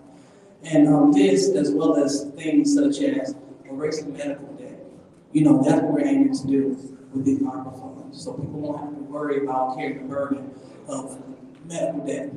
COVID relief dollars, that's what the dollars are for. A lot of people have COVID, so we want to make sure that we are able to help them remove that debt. So those are the things that we're doing. And I just also want to just clear for the record, I have nothing to do with you. But, you know, when we hear that the ARPA Community Committee, that they did not select a project, that's not the end. Because that just means that they didn't recommend it. We still have the administration's recommendations, and even if the administration doesn't recommend, if this body of 9, if we recommend it, then that's exactly what we're going to do. We're going to fund it. So it's not a no. It all boils down to this body. And if we have the political will to make sure that this money touches as many people, as many organizations as possible. And through this laundromat, you're going to touch a lot of people. So we're grateful that your organization applied, and we're looking forward to doing the same thing that we're doing with you, with other organizations. So again, thank you, and thank you again. Any other discussion in the second round? Madam Go Chair. ahead, Ms. Burns. Thank you. And sometimes people just like taking shots. Your project is good. It's a great project. I have even though I have not agreed with Councilman Murphy on some things, when he came, we had some we actually get along when it comes to projects. He said, big church didn't get anything, and they do a good work. These conversations were great conversations because the person in the other board wasn't here. So I support this project, and I had some very great conversation with Chad Slosser in regards, and as I just spoke to you, kids don't come. I'm glad I wish she'd be quiet so I could talk. So I appreciate this project. I was talking to you when I first started out teaching. I started out with and this was years ago. And we had, these kids had dirty clothes. They had clothes for home economics classes, but the rooms were still there with the old washers that were actually, I think Kenmore, Sears and Roebuck was on, but they still worked. And so they would utilize those washers and dryers so that they could have clean clothes. And it is so important to have this project because I remember seeing in the elementary schools when I first started, you would see kids with just dirty clothes. Our little girl, her socks froze. She had washed her socks before she came to school with a bar of soap. And as she sat there, there was like a puddle around her desk, and we didn't know, the student aide didn't know if something had happened. She had an accident. It wasn't an accident that she had. Her socks, because they were wet, had frozen on her way to school because she wanted to make sure her clothes was clean. And so the puddle was from the socks unthawed. So we had a group of teachers who put in for the little girl to make sure she had 7 days worth of clothes and a coat. And to help them, we often don't have people in your churches doing some good work. Families don't, they can't afford washing powder. Washing powder is expensive. You get a jug of Tide, it's $22.99. If you get that, it's $7.99. Coke makes prices go up, and washing dryers are expensive, and they don't last as long. You pay for an LG, and that you get 6 years out of it before you have to get a car. Used to be people with fixed appliances. It was a motor in your washer and dryer went out. It was the same motor. It was the Sears and Roebuck that was running your refrigerator and your washer and your dryer. It's not like that anymore. You know, it's not the way it used to be. So the services that you are providing, thank you for that, for doing the good work and identifying in the community that it is a great need. It's a great need. As you talk about the schools, the children, we have less than 3,000 children that go to Flint public schools that live in the city of Flint, and another, I believe, 12,000 that live in Flint that go to outside districts. They live in Flint, but they don't go to Flint schools. They've made that choice to not attend what the parents have. I support this project, and I look forward to your opening day and to see people having a place where they don't have to hop on 2 buses and get a transfer, you know, to wash their clothes. You know, they can get there a lot quicker. So I commend you, and that was very nice. You said my wife was smarter than me. Hey, yes. Yeah, okay, I'm okay with that, yeah. That's a smart man. So I applaud you on this for creating this. And I want to be clear because I stated that the ARPA committee did not approve it. The councilman said, well, she would gaslight this community. That has nothing to do, her to call that out has had nothing to do with it. I support this project, and there's others that are. I'm glad your project was actually brought up to be funded because I had said to Councilman Murphy, and him and I had a couple of conversations, that the good church was doing good work. And so I want to make sure as we move forward that I give you the truth. I've always supported this. This is a great project. And thank you for what you and your wife are doing in the community with me. It's so great. Thank you so much. Thank you. Any other discussion? Second round. Go ahead, Mr. Pfeiffer. So maybe this is something you can answer, maybe not. I'm now confused with what this money is for. Is this for the laundromat or is this for removing medical debt? I don't understand what was she talking about? Do you have anything to input on why she said that this money was for removing medical debt? I think when it comes to the ARPA funds, from where we originally filled out the application, the ARPA funds in COVID were connected as well. Our laundromat and some of the application questions were related to COVID and how we in our laundromat help with decreasing some of the COVID So that's the only thing that I can think of when it comes to nothing with the debt, but with medical implications. So I have no, that it has nothing to do with debt. And the only thing that I can think of with debt is our responsibilities when it comes to individuals getting back to work and us hiring individuals from our community. So that's the only thing that I can think of. So I'm sorry about that. I was just confused on why this was to Mr. Pfeiffer. eliminate medical debt. Mr. Pfeiffer. Point of information.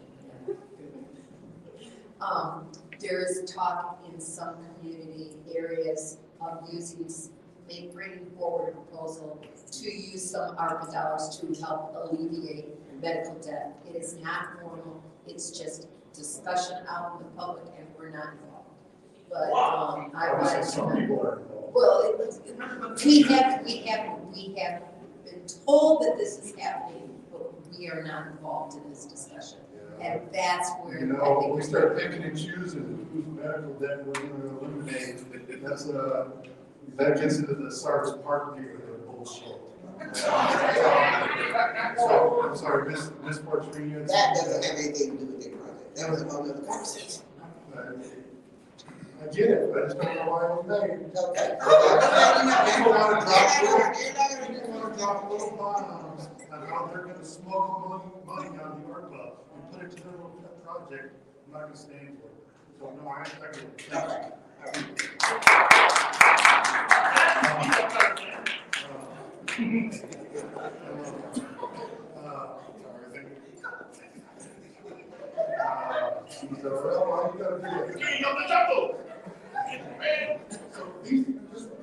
Final question.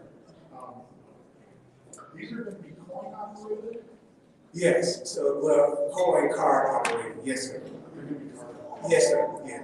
But because of the location you're in, it really is illegal for us not to be able to have some opportunity for individuals to not bring in coins as well. So we will have a kiosk where they will be able to exchange the coin cash for the cards as well too.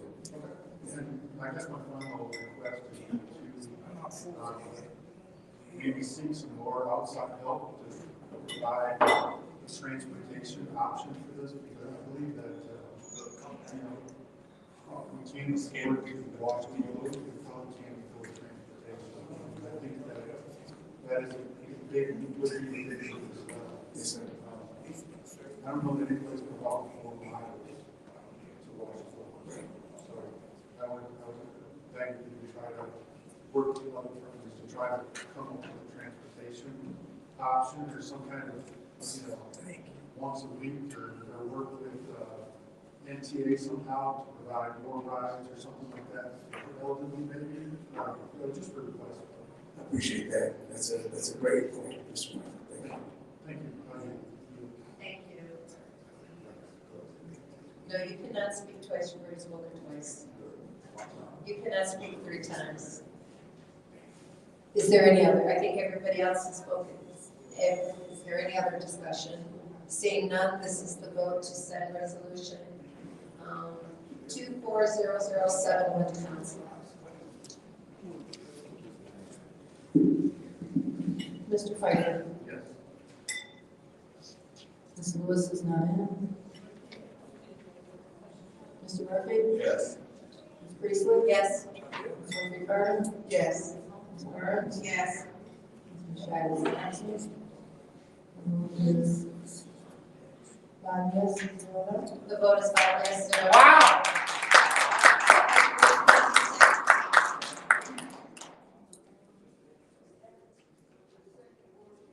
The next separation is 240073, reallocation of ARPA funds for Genesee Health Plan.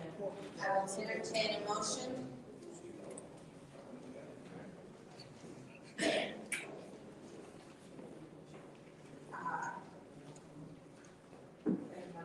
Two 240073, reallocation of ARPA funds for Genesee Health Plan. Put a motion on the floor to send 240073 to council. It's It's been moved and properly supported by Mr. Murphy to send resolution 240073. Council, any discussion? Yes. Go ahead, Ms. Winfrey Carter. Who can speak on this? Ms. Sparks Green? Ms. Sparks Green.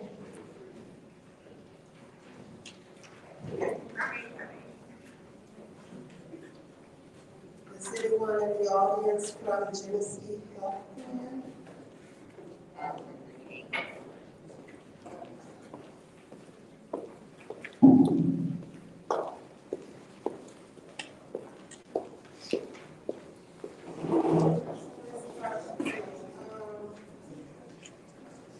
Can you speak on this resolution? Exactly what are they asking for? What will be used for? I think that they're going to serve as a fiduciary for different organizations. But it would be like Communication Access Center for the deaf and hearing, Genesee County Free Medical Clinic. The CAC will enhance their current programs and services by enabling the deaf and hard of hearing and the blind individuals and their families to have access to health-related information, services, and programs. That are inaccessible and to reduce the health disparities that are experienced by this specific population. So they are going to just be fiduciary for different medical organizations to try to reach the population that have limited access to health care. Okay, so we have Communication Access Center. Mm-hmm. Who is on that? Do you know? I don't know, so I'll apologize. Deaf and hard of hearing. We have Genesee County Free Medical Clinic, and we have Motherly Intercession, and we have R.L. Jones Community Outreach Center. So these four organizations, Genesee Health Plan is acting as the fiduciary. Yes, right? Yes. And these four organizations will provide services as far as help. Yeah, all medical, yes, ma'am. What will the R.L. Jones Community Outreach Center? What type? They will help us, they provide with the access for like enrolling people into the healthcare programs. So they'll provide that service for this group. Because they have a health center where they do distribution and information on healthcare prevention, nutrition, and education. So they'll kind of be the hub for where the information will go out here. All right.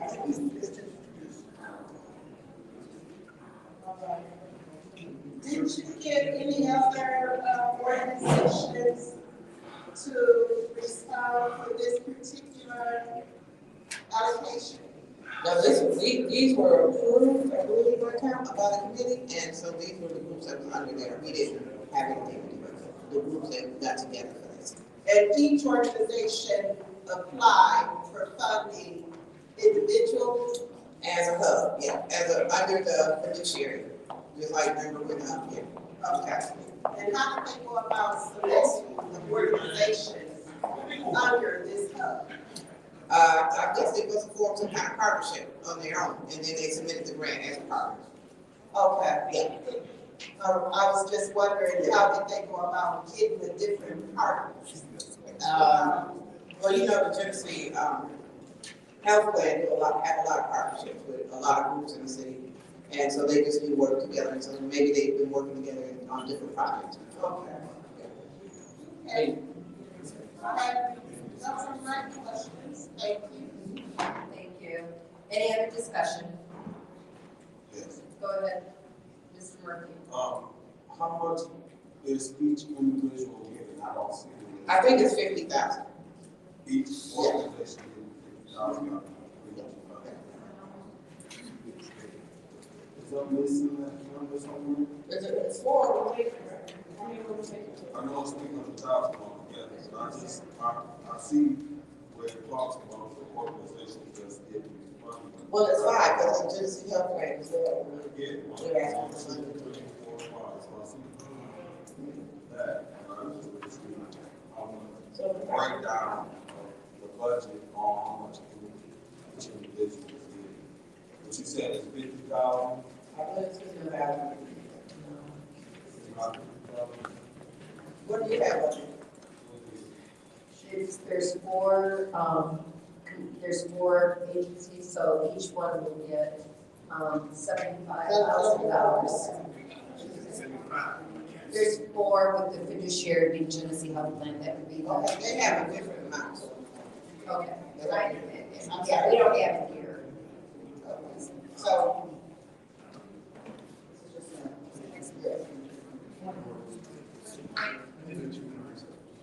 Two-minute recess, board without objection. Wow! Thanks, Tarzan. What did they do?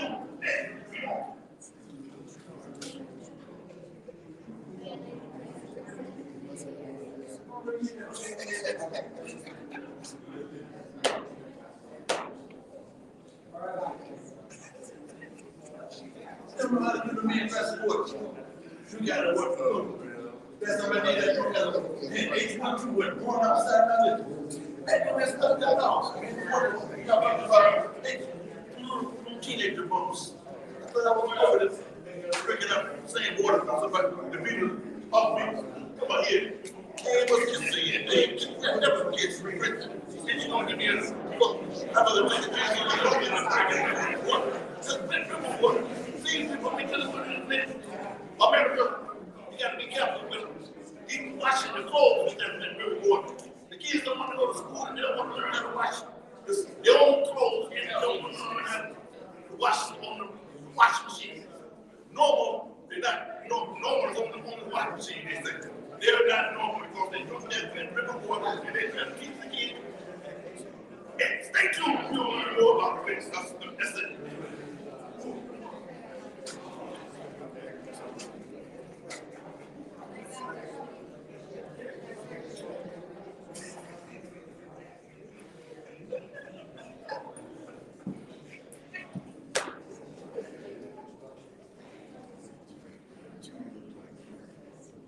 With the money, but it's appreciate. You know, good thing we got FEMA taking care of these churches. Like FEMA, get back to the table. That's why you're doing a good job, Sister Mike. Because you, with that FEMA money, everyone that's she's trying to use the council money to get, don't give it to the people up there in the first ward, and then anybody can very easy. But we got.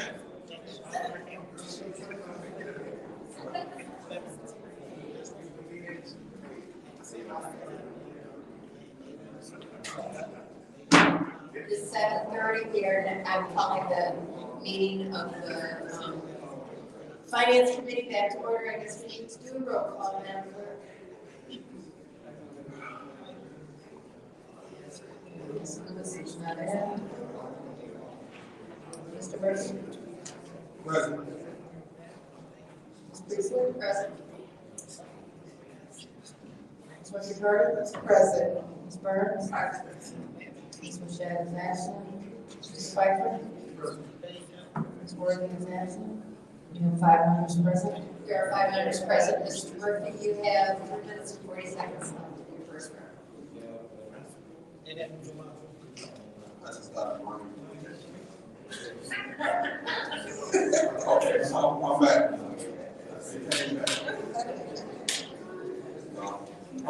Is it 75,000? They didn't mention it in there. They just showed they matched out.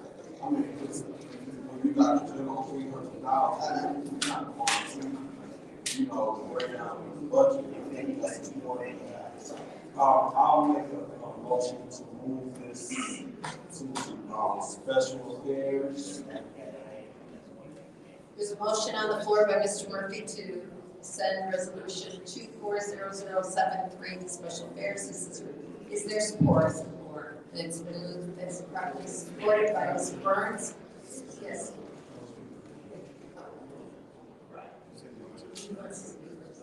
Good, who's turn?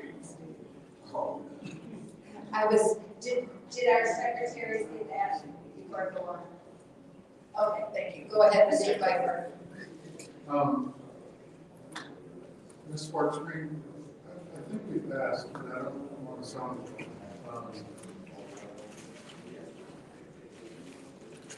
don't take this the wrong way, but we've asked several times for these things to be broken out. How many they're getting, the fiduciary fee? This has none. What are these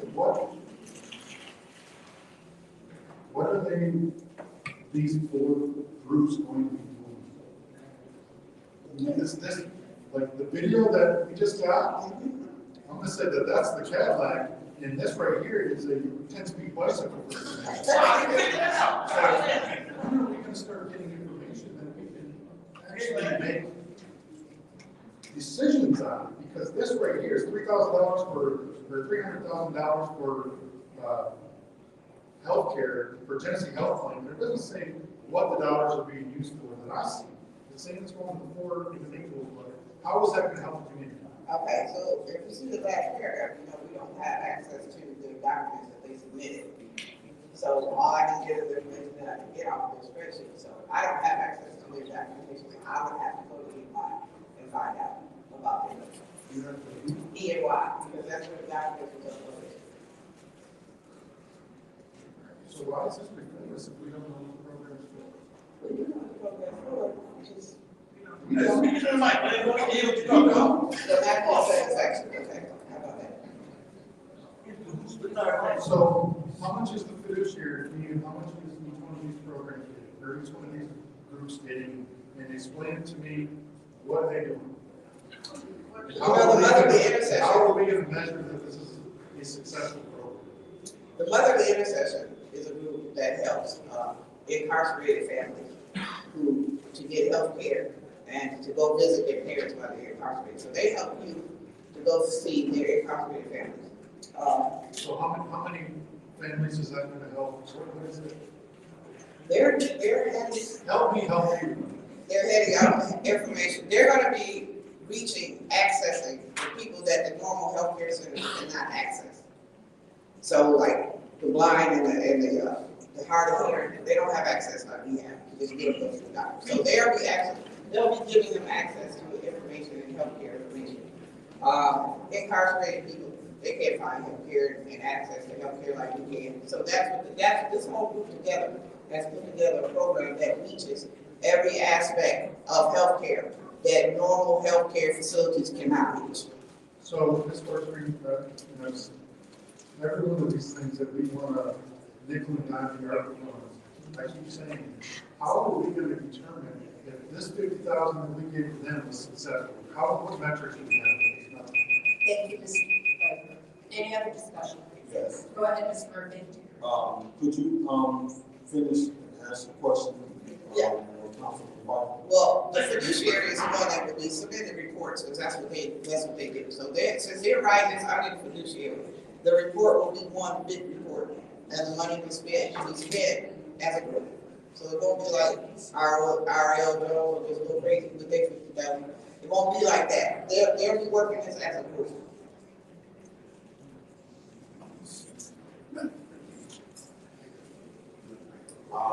So if they have a media cost as a group, we'll get the media. So it will be budgeted in that aspect. So here's the deal. We've got some unanswered questions with these four groups, fiduciary costs, the scope of work, the outcome. Is there possible that you can have them at Monday's special affairs meeting? Yes. A representative from them, so we can answer these questions. That we can get a breakdown of the budget of actually how much they're getting per organization. That will help in addition to the fiduciary costs for Genesee Health, and I kind of can understand Genesee Health in the condition where it's what our which I really didn't understand or didn't know to the end of it, that, you know, people got to use their own funding and people don't have help on money.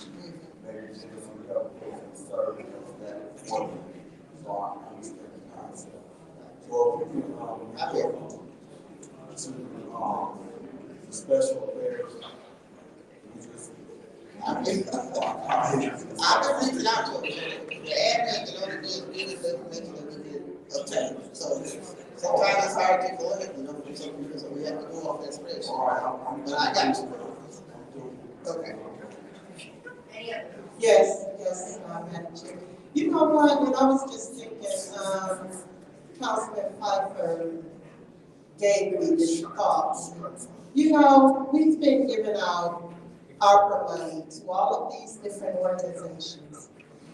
What type of evaluation plan is in place to make sure that the organizations are using the money that they said that they're going to use the money for?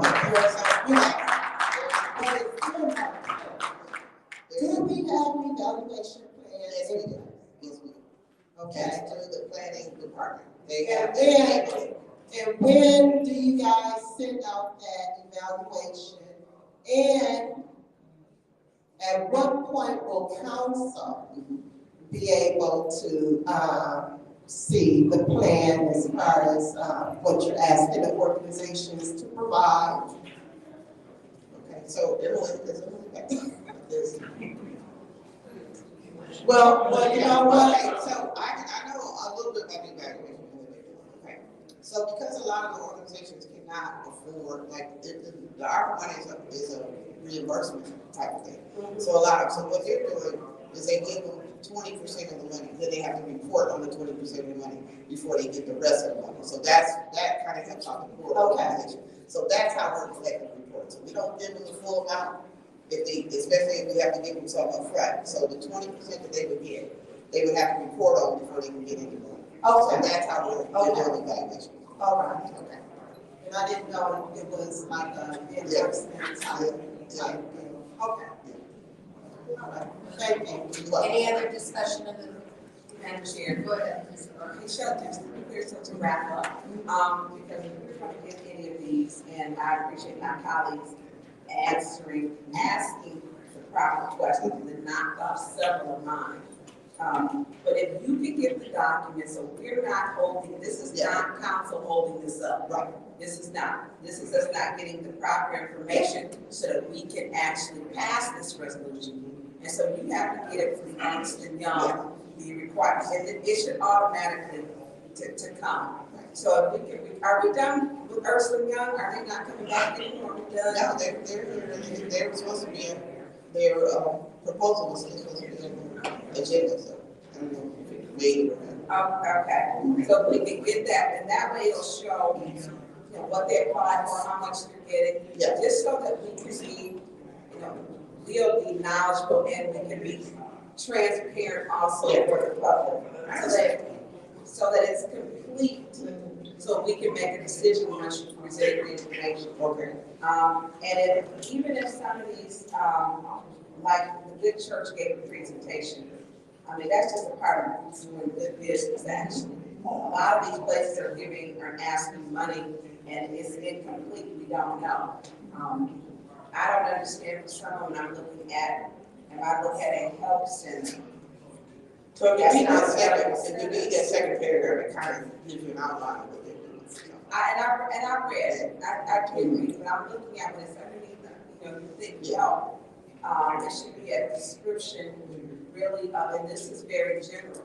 It should be very descriptive as to what they do, from beginning to end, scope of work, and then how to be evaluated. And we don't have any of that in front of us. So I don't want it, because I don't want any news, council's holding up stuff. Yeah, this is not council. Okay.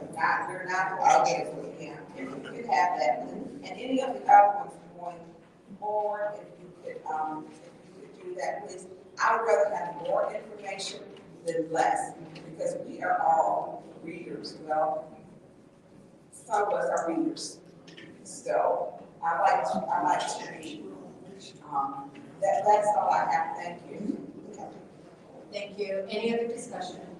I'm going to just take a minute to say that Community Access Center for the Deaf and Hearing Impaired used to be called Social Services for the Hearing Impaired, and they provided interpreting as well as telephony services to the deaf.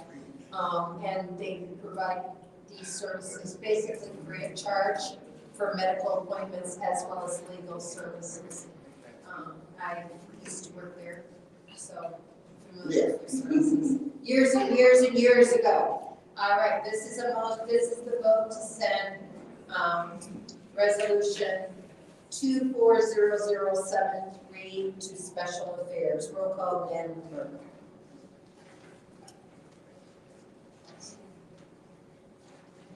Ms. Lewis. Yes. Mr. Murphy. Yes. Ms. Priestley. Yes. Ms. Winfrey Carter. Yes. Ms. Burns. Yes. Mr. Pfeiffer. Yes. The vote is 6 yes, 0 no. The vote is 6 yes, 0 no. That will go to special affairs. The next separated resolution is 240074, Lutz Roof Company for the water plant roof. I will entertain a motion. Madam Chair. Yes. Motion for to send 240074, resolution to Lutz Roofing Company for water plant. Okay, is there support? It's been moved by Ms. Burns, supported by Mr. Murphy, to send 240074 to council. Is there any discussion? Madam Chair. Go ahead, Ms. Burns. Rob Gahn, oh, that was it, you. Thank you for springing it. I never seen you move so quick. You know those questions would come. Mr. Edwards. Can you tell us what this is for? I know it's a roof replacement, and it's on. You give me some information. Madam Chair, you too, Councilwoman Burns. This is a roof repair related to the water plant. It's currently experiencing several leaks in the kitchen area, in the lab area, and in the conference room. It's been doing it quite regularly, and so it's causing some issues. Those are all areas that are occupied, often occupied, especially the lab, areas that are occupied by staff. So they have major leaks there, and leaks up there probably for a while. Now this bid around $436,260. And so this is coming out of your budget? Yes. And so it's already budgeted for. See, at this, I know we have a lot of things going on. We have not had a chance to read. So was this the lowest bid? Yes, if you look, there's a page right behind me. The staff resolution shows all the bidders. So we have Royal Roofing, National Roofing was high. And I apologize for there's been a lot going on here, and literally just reading this. So they were, and they were Royal, right? Lutz is the one we're talking about. Okay, so Royal Roofing was the, well, no, they were this, now Royal, okay, Lutz was the cheapest. Right. And then Royal was the next cheapest. And National Roofing was 800,000, almost 900,000. So when would this begin? Because I know with this, we're coming up on the rainy season. We have a mild winter, but I think it's a mild winter. At this point, I wouldn't be able to tell you exactly when the time period will start. course, that would be something that would be discussed with. Are you aware that by the contract, so it has to be completed within 30 days? Now I, is that, okay.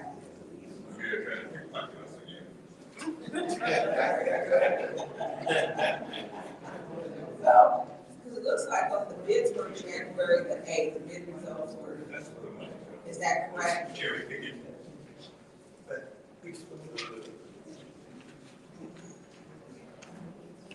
So they would have to be starting relatively soon. So you are still our DPW director, And acting in that capacity, that is correct. so, and this puts a lot actually on you, because this would actually be something our DPW director would be, which would really be over, because your duties fall under everything. But it's a facility, so the Osborne also oversees some of the operations activities. So is this just like a repair of a tire book?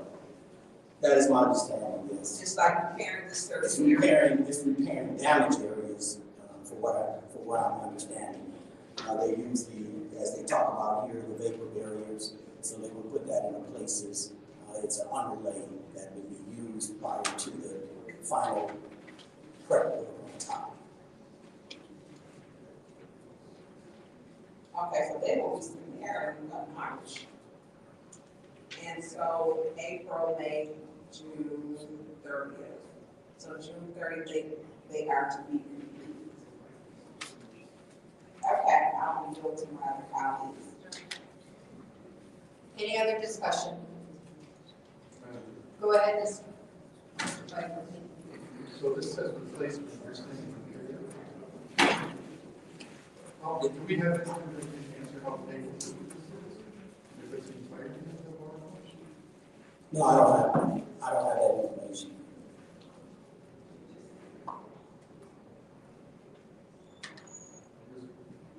$400,000 for repair seems a little excessive.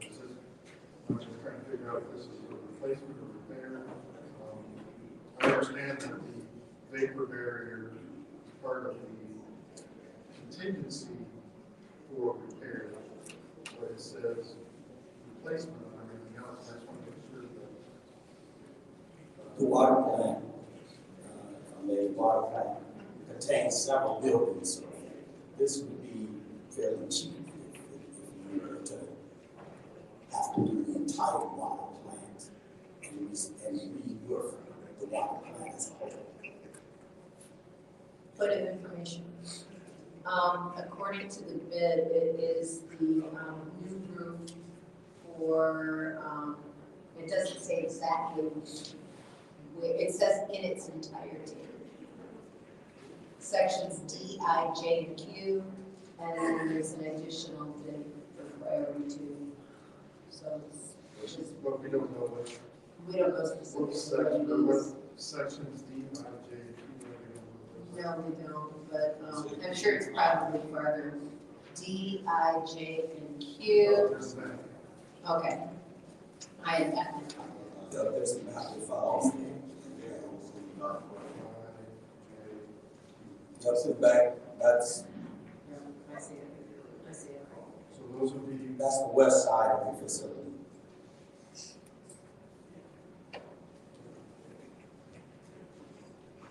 I was going to make a joke about the water company not being in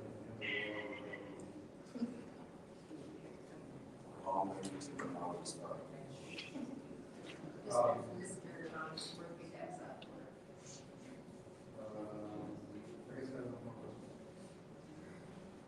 Any other discussion in the first round? Any other discussion in the first round? Seeing none, any discussion in the second round? Hearing none, this is the vote to send resolution 240074 to council. Mr. Murphy? Yes. Ms. Priestley? Yes. Ms. Winfrey-Carter? Yes. Ms. Burns? Yes. Mr. Piper? Yes. Ms. Lewis? Yes. Vote is 6 yes, 0 no. The vote is 6 yes, 0 no, that resolution will be sent to council. The next resolution is resolution 240075. This is the reallocation of ARPA funds from my children's health center. Go ahead, Ms. Burns. Motion reported in 240075 to council. Is there support? Support. It's been moved by Ms. Burns, supported by Dr. Lewis, to send resolution 240075. Is there any discussion? Madam Go Chair. ahead, Ms. Burns. Shall this be you? I don't want it to be. You're kind of like the catchphrase. So as you're on your way, can you describe and tell us what, or is this Emily? Or is it both? Is it 20 seconds already? Yeah, they like to sprint you to start answering. No, you don't, Emily, speak into the mic. Can you tell us what this is, the reallocation of $490,000 to my children's house center? Okay, so this service right here is gonna help to reach out to, the younger adolescent women that live in poverty. This component of the service will, this component of the service will, provide mobility of services for access to maternal, pre-postnatal services for young adolescents. What they're trying to do is create a collaborative network and referral network, ensuring that all the target population is used. So is this, so I'm looking at this as an ambulatory component. So are we talking about providing ambulance service to? Yeah, do you see that second? Yep. So what are we talking about? I guess some kind of, I don't know, the ambulance, but it would be some kind of transportation. It's like transportation to and from doctor's offices, or is that time, or yes, yes. Same thing. $1,000. It's like the IRS. They say one of yours.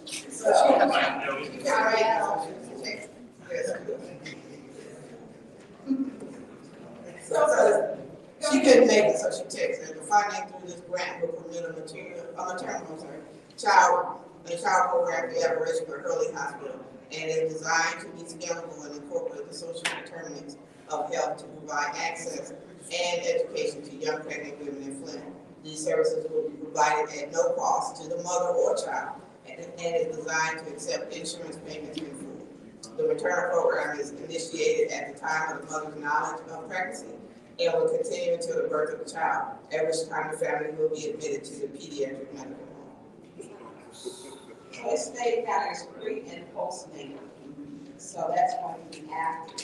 So this will provide services after. I think the intention was to kind of have a similar timetable as RX Kids.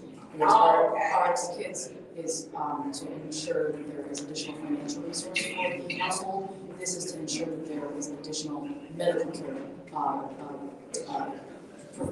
coverage, so that way not only is the household getting additional financials, but they actually are getting better health care because it's free because of the program. So this is lining up with RX Kids, okay, and with the breastfeeding. So basically, it's taking all of these services and lining them up for moms who are pregnant within the city of Flint.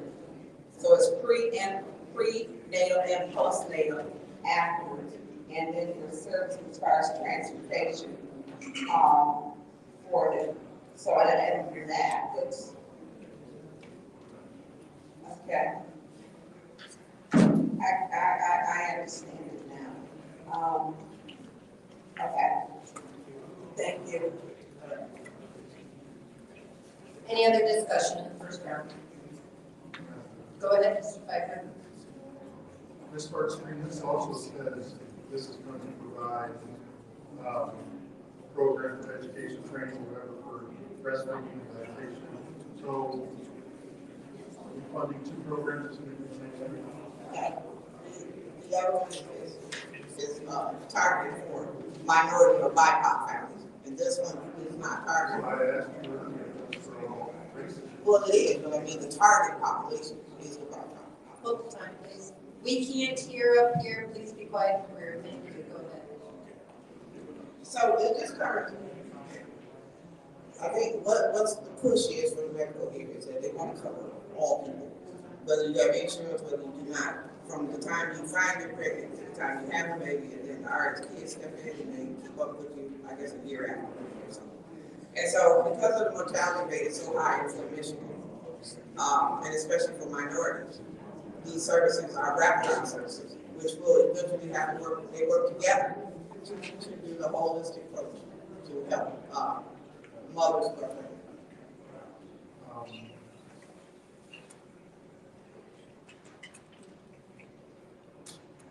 So you're saying that the other one, YOLO, is only going to target the minority population, that this is going to target everybody else? This service right here is specifically for, it doesn't have a target population. Why is the other one? Because black women die faster and having children and black babies die more than Asian. Why doesn't this one? Because I don't know why you should have left a target. That's not a fair question.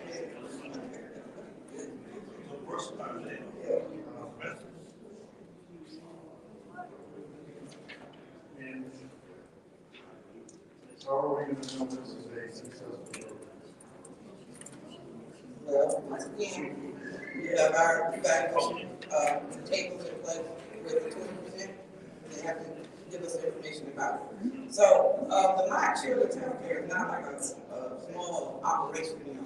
No, I know it's not. Yeah. Why are they asking for money? What? Everybody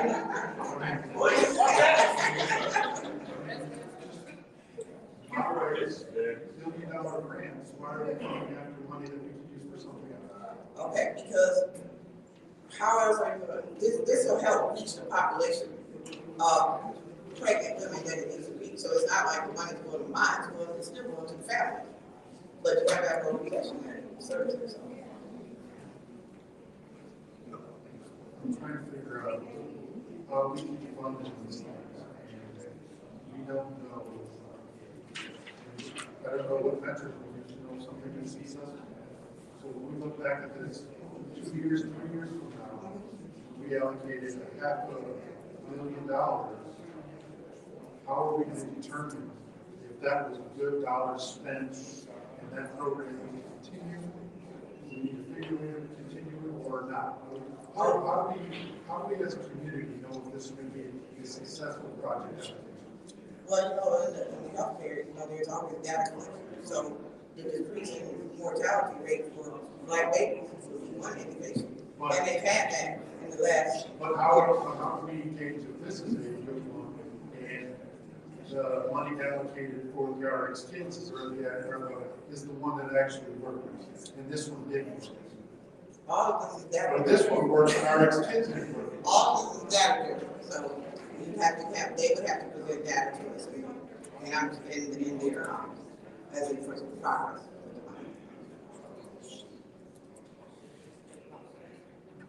I just wonder how, at the end of the day, we as a community know that we did the right thing with these dollars and actually made an impact.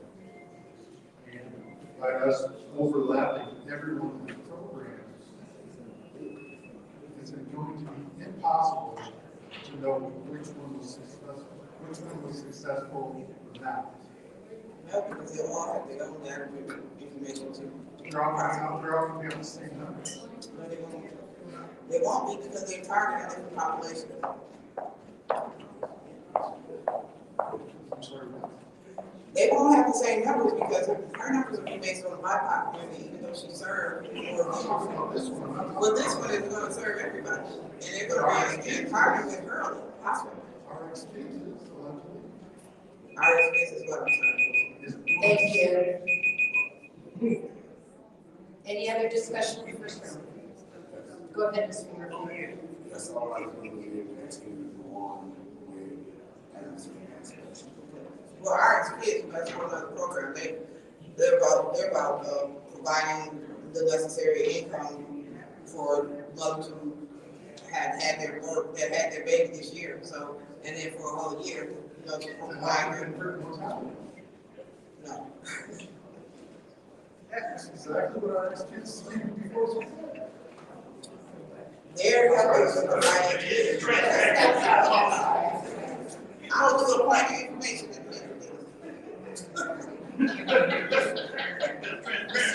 I'm sorry. I'm sorry. I think I think, okay, so, I mean,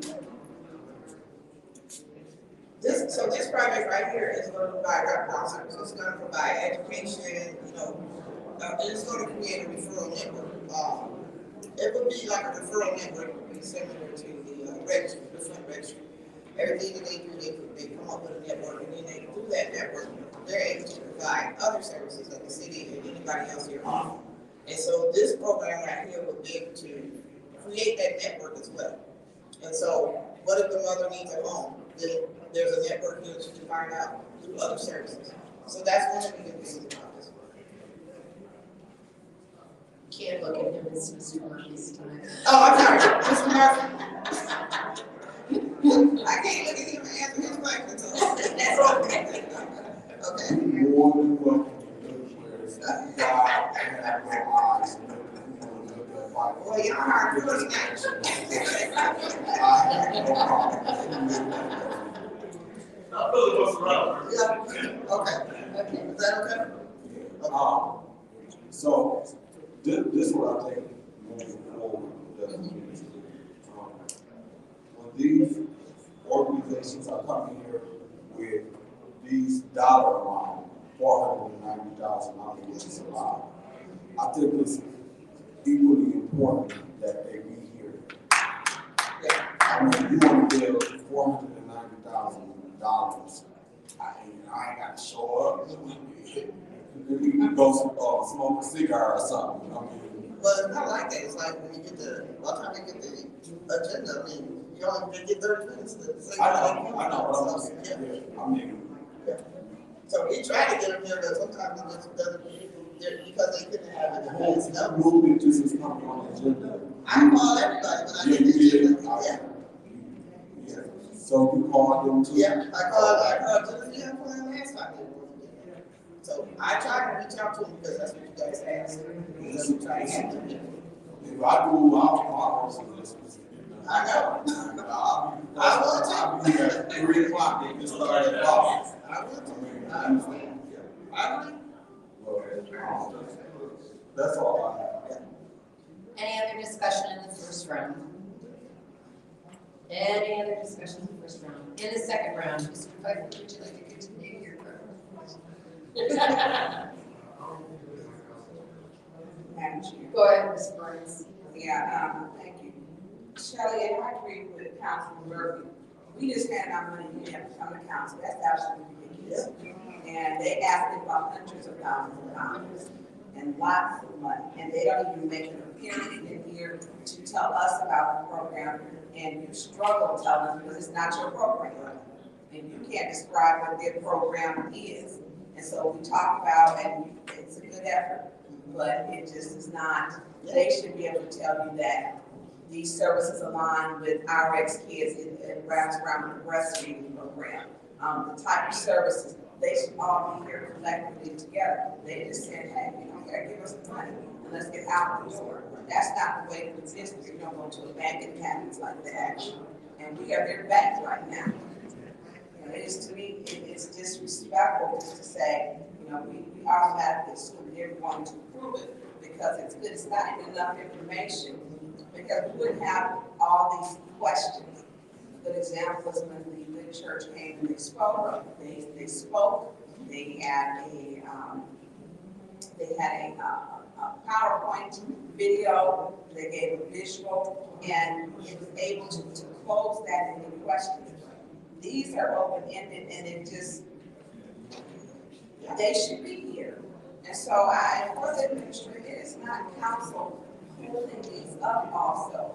And it's not wrong for us to ask questions. It is set up so that we get 2 5-minute rounds to ask questions. That's our job. That's what we're elected to do. And so I can see the frustrations, and I'm trying to read ahead 2, 3 other resolutions in a jot back.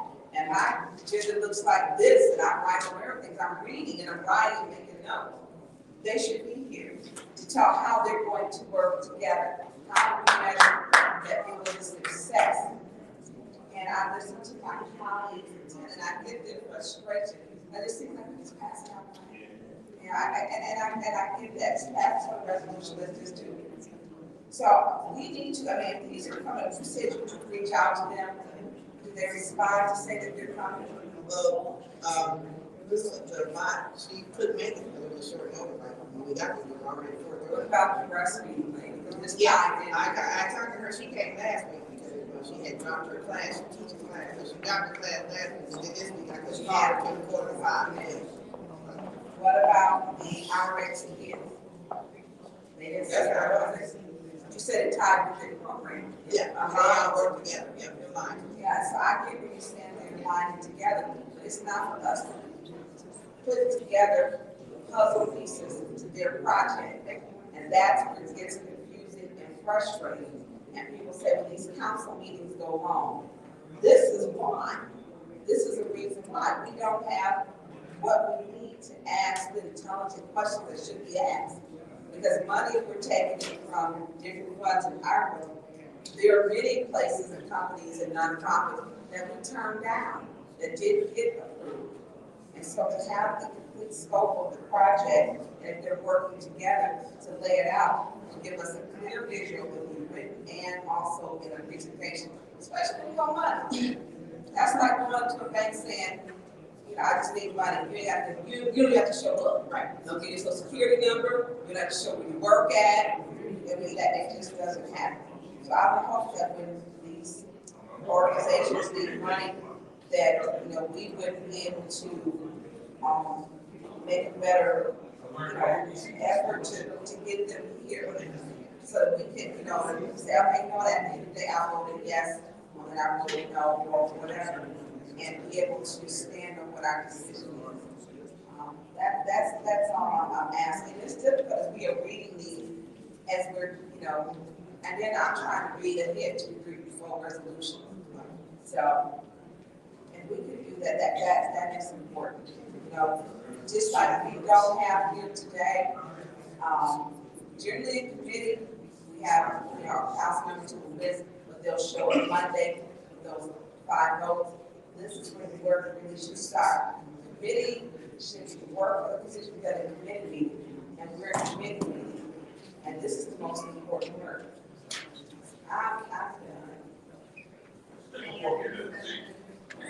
Yes, Madam Chair. Piggybacking off of what my colleague in the 6th Ward said. Do Ms. Sparks Green, question, do you guys call the organizations and let them know that your resolution will be on the agenda? Yes, but when this is just so we can call them, we tell them in advance. Like I call them and ask questions about their organization when I can catch up with them. Yeah, because I know there's a deadline as far as when the administration needs to have in their resolutions. And we submit this on February 8th, I mean, so it would be helpful too if we can get questions back at that time, so that when we get to this point, everybody's already got all the answers to the questions that they need. No, I mean, but that's, like I've already said, my questions will be asked at the council meeting in the public. I don't do the email type question and answer. No, I'm not talking about email back between me and you. I'm just saying between the secretary and us. If you guys have questions that we add to this, then by the time you get back, easier, you know. If you have more questions, you know, that would be easier. Yeah. Yeah, but I'm just thinking about the organizations so that they can be here long time. Because I want to ask the organizations questions. I want you to too, because you Yeah. have more information than I have. Right. So that's why I asked the question. Do you guys call the organizations? We let them know, hey, it's important that you come before council so that you can explain your project.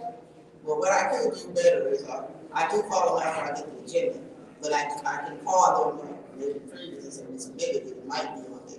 But you shouldn't have to wait until you get the agenda. I'm gonna tell you why, because there's a deadline when you submit your resolution. Yeah. And you should know when your resolution will be on the agenda. Sometimes it does and sometimes it doesn't. Okay, through, Madam Chair, through you to the clerk. How does that work? When they submit the resolution, when do you actually put that particular resolution on the agenda? So the administration has their own internal deadlines, which are not the same as what's submitted to the clerk. So what they submit to the city administrator, their deadline is different than what he has to give to us. So just because they give it to the city administrator doesn't mean he's gonna send it to the clerk. And then also, what's been happening lately is everything that's submitted by the administration isn't always put on the agenda. I would say at the chair's discretion right now. So they can't assume that something's going to be on the agenda just because they gave it to the administration. Or what the deadline is. Now you're jealous. Okay. Not Maybe I need to find out this deadline that we have, because I'm looking at this agenda. And I just gotta say, this agenda is way too long. To the council person on the fifth ward, are you aware that things are bad when you change based on attendance in this council? Yes, and I am aware of that. Thank you, Councilman Piper. But you know what? This has got to stop. About that. We are circumventing protocols and processes. Yeah. And there is no reason in the world why this agenda should be this long. Okay? And we're not getting the information that we need. And with the supplemental materials of this agenda for each resolution, I am getting so fed up. Deadlines are being disregarded. You know, people are not coming to present their project. This is ridiculous. It's ridiculous. So I just have to say that. Thank you, Madam Chair. Thank you, Ms. Carson. Thank you. Any other discussion? Madam Chair, Go ahead, Mr. Piper. just to finish that conversation, this shouldn't be that long because they adjourned for lack of quorum, so by precedent, half of this, 3/4 of this agenda should have been moved to special affairs because they adjourned for lack of quorum last week. So instead of going to special affairs, they brought it back, which since we've been sitting here has never happened. So just to bring a circle on that. And I'll tell you why that $2 billion trash contract got pulled is because the votes were here. That's why it got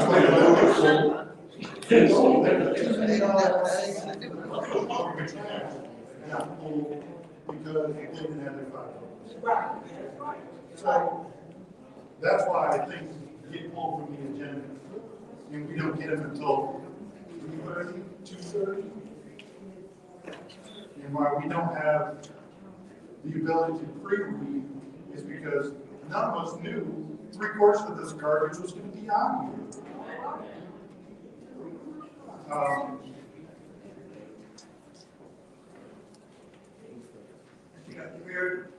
Ms. Parks Green, I think I'm going to no on this until we get a proper presentation from the Mott Health Center, because you throw buzzwords and say wraparound services and say Mott, guess what? They don't have the votes. So I'm a no until we get a proper presentation. So, I'll make a motion to keep it in finance, because I don't think that this is time sensitive. We'll see where that goes. There's a motion on the floor to keep it in finance. Is there support? Madam Chair, I'll support that. It's been moved by Mr. Pfeiffer, seconded by Ms. Winfrey Carter, to keep resolution 240075 in finance. Is there any discussion? Madam Chair, Go ahead. you to the city clerk, when we get these items removed, asking you to take them off. When they're removing them, because the votes may, we know that the votes aren't going to be there. Because it's giving us some pretty, large agendas. Today's agenda includes the items from the 21st. We didn't have a quorum, we didn't have a special affairs or council meeting, we canceled it, we didn't reschedule that. So that's why everything is on this agenda. And since there's no rules in place that say that things are automatically go to special affairs or anything like that, it's really just, if a chair wants to see an item before it's going on an agenda. So it's usually, when I get the administration has been working to get items on the Thursday 12 o'clock deadline.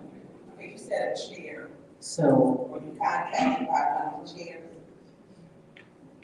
lately, I will share with the chairs sometimes what's gonna be on the agenda. I don't just move stuff automatically like we did before, like the special affairs or whatever. Which chair that this agenda moved around?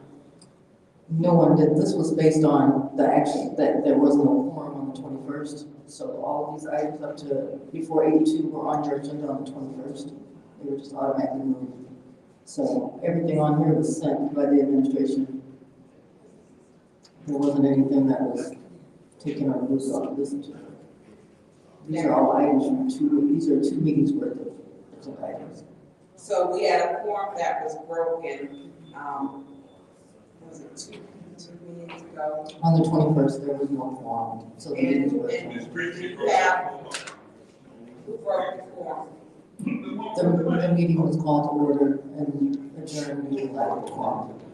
That is the meeting where I called to let you know I'll be 15 minutes late. Normally do it easy, but I was 10 minutes late. And I think Councilwoman Carter was talking to the administration. And as I was coming in, Councilman Pfeiffer had a whole lot to say in the garage and expletives.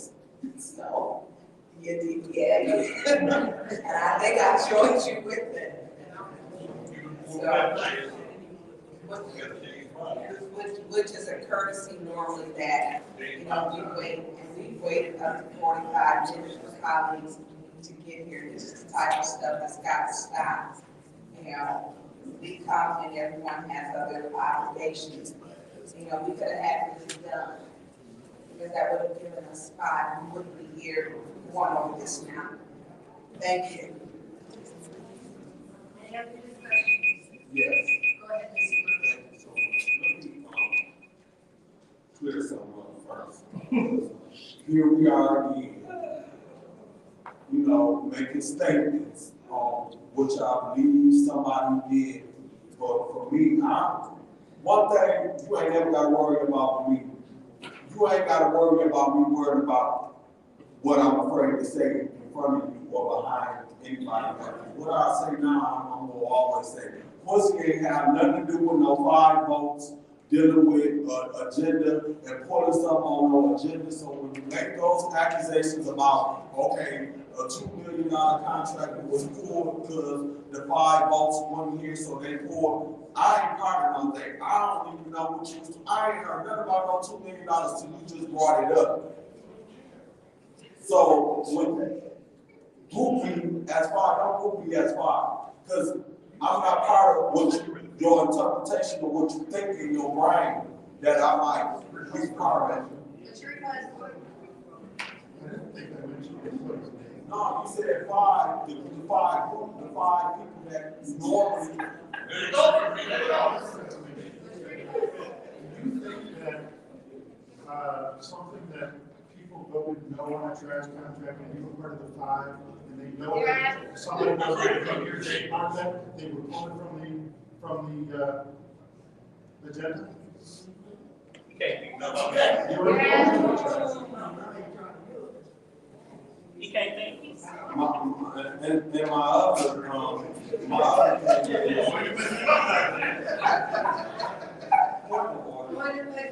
Julie, in all due respect, thank you, in all due respect, I mentioned who we all know, keep on blurting out while we in conversation of whatever. Mr. Mitchell, I've given you several silent warnings with my eyes. Please, I don't want to give you a warning. That's no comment. Mr. Mitchell, I know you can control yourself. I have faith in you. And then on the tip, the council adjourned the meeting or called the meeting in order. Whether we adjourn the meeting or call the meeting in order, we had to be in them y'all and if you go back and look at some videos, y'all done jumped up and intentionally got up and broke horn. So we had to do a call stand at ease in order to continue the thing because y'all try to make a move on us. So while you want to have some shots, you also need to go back and reflect and do in your memory what y'all done. Whoever the shoe fit where, that's what y'all need. I'm done. All right, let's stick to the topics at hand. And this is to keep resolution 240075 in finance. Is there any other discussion on keeping this resolution in finance? Hearing none, this is the vote to keep resolution 240075 in finance. Ms. Presley? Yes. Ms. Murphy-Carter? Yes. Ms. Burns? Yes. Mr. Michael? Ms. Lewis? Yes. Mr. Moore? No. The vote is 5 yes, 1 no, that resolution will stay on finance. The next separate resolution is 240077, DNN Development Company, residential facade improvements, choice neighborhood, critical community improvement program. I'll entertain a motion. 240077.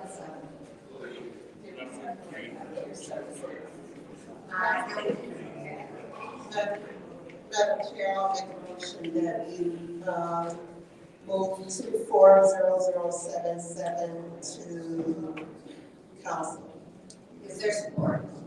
It's been moved by Ms. Winfrey Carter, supported by Mr. Murphy, to move 240077 to council. Is there any discussion? Yes, Go ahead, Ms. Winfrey Carter. let me see. Ms. Dorr, can you come forward, please, and please explain this resolution? I know it's for the choice neighborhood. Absolutely. 2017, thank you, council. I appreciate it, the information. In 2017, the city of Flint was awarded the Choice Neighborhood Grant to focus on the Atherton East Flint Housing Commission property, being able to build new units, then those households would be able to move to if they wanted. We are in phase 3 of the new housing being built in the Smith Village neighborhood called Clark Commons. One of the things that was promised to the other homeowners, the existing homeowners in Smith Village, was that the neighborhood dollars would be able to be used in different ways of investing around the neighborhood, including a residential facade improvement program. And so we are moving forward with trying to get a contract in place with an entity, which is actually a disabled,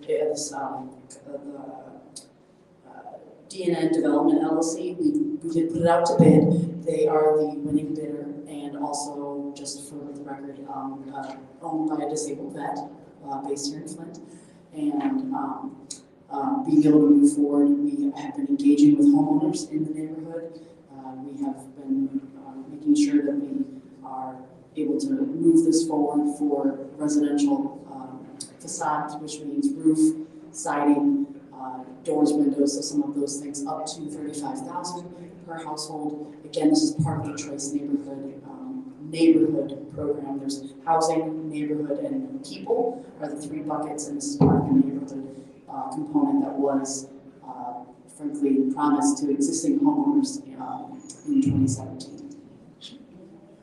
And basically, like you said, it was money earmarked for that particular project, for this particular project. But what is the criteria for the homeowners to apply for the funding? Absolutely. The criteria is that you had to have been a homeowner in the neighborhood at the point of where we received the grant award.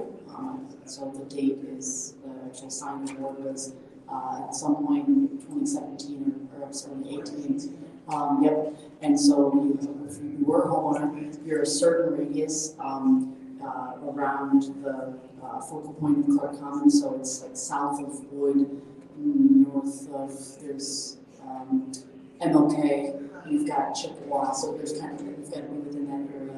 And then there is not an income restriction, because this is not specific for an income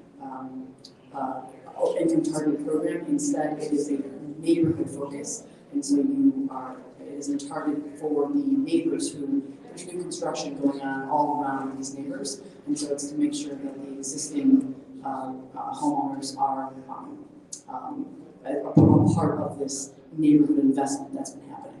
Okay. And my staff person, Diana Johnson, as well as Makisha Loring, the two of them have actually been in contact door to door with homeowners, and Daquan Allen as well. And so the three of them actually have been knocking doors and trying to make sure we engage. And I think we are up to over 23 homeowners have responded. You do have to be in good standing, so we actually worked with 4 of them with the MyHat, the Michigan Homeowners Assistance Fund, to help them get in good standing. That is a city policy. And so anyway, in short, we are excited to have this contract be put in place, so then that way we can start with the facade. Okay. All right, well, thank you. Any other discussion, Sharon? Go ahead, Ms. Burns. So this will make it to be more consistent, because of the time that is less year. To make it more consistent, that area has some very old homes over there. Very old. You know, with villages, the newer homes, we have the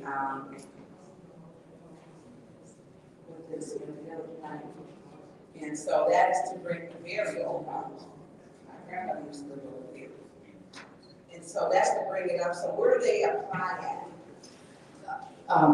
If they have not already received, because we've actually put letters on every single door in that neighborhood, and so if for some reason they didn't see the letter, or a family member grabbed it and didn't tell someone or whatever, they can actually contact me and we will get in touch with them tomorrow, because again, my staff that has been engaging door to door to make sure that we are getting everybody that would qualify within that area, getting them enrolled. So again, this is not an income targeted program, it is a geographic targeted program as part of the HUD Choice Neighborhoods. So you have identified 23 homes? That's how many I know have already engaged. I think the hope is that we have a few more that will respond. Okay, because I think that comes to 805,000. Correct, yeah, so we want to ask, we fit into the budget, the 1,001,232. 1.1232, $1,123,200. We put in with the hopes that we would actually have additional that haven't responded yet. So there's absolutely still room for some of the homeowners who have not responded. Please, we want you to reach out and get involved. Again, it's the targeted area though. It's between MLK, Wood, North Saginaw, and I guess that'd be technically 5th. So, have you get it, because I've had some people inquire about this. And the date you said was 18 or 17? 2018. Yeah, I think that we were awarded, it was announced September 1st, 2017, but in terms of the actual award letter being signed, I don't know if it was signed, I think, again, end of 18, maybe January, end of 17, maybe January 18, right around there, so somewhere around there, right? So, so as long as you were a homeowner in the neighborhood prior to that point. Can you give me the exact date so I can let them know? Absolutely. That's what I'm talking about. Yes, absolutely, Councilman. Yes. Okay, thank you. Right, what you doing? Go ahead, Mr. Twyford. Emily, how do you know, we didn't like circle back to how we know that this is a successful program, meaning, without a line item for what house is going to be done and what, how do you know that they're not going to take 2 windows and charge us $35? Okay. Well, in terms of success, it's already been a success. If you look at the Atherton East housing development, which was a Flint Housing Commission project built in the 60s illegally on a floodplain. And so it's already a success if you look at giving opportunities to the residents there to relocate, whether it was to Park Commons or they were given vouchers to go somewhere else. So that's already a success in terms of the neighborhood investment and this specific contract. My staff will be monitoring that. So we're going to get the line item invoices? That is correct. So how are they determining what work needs to be done? Who's going to approve that? They say this house needs 6 windows, this needs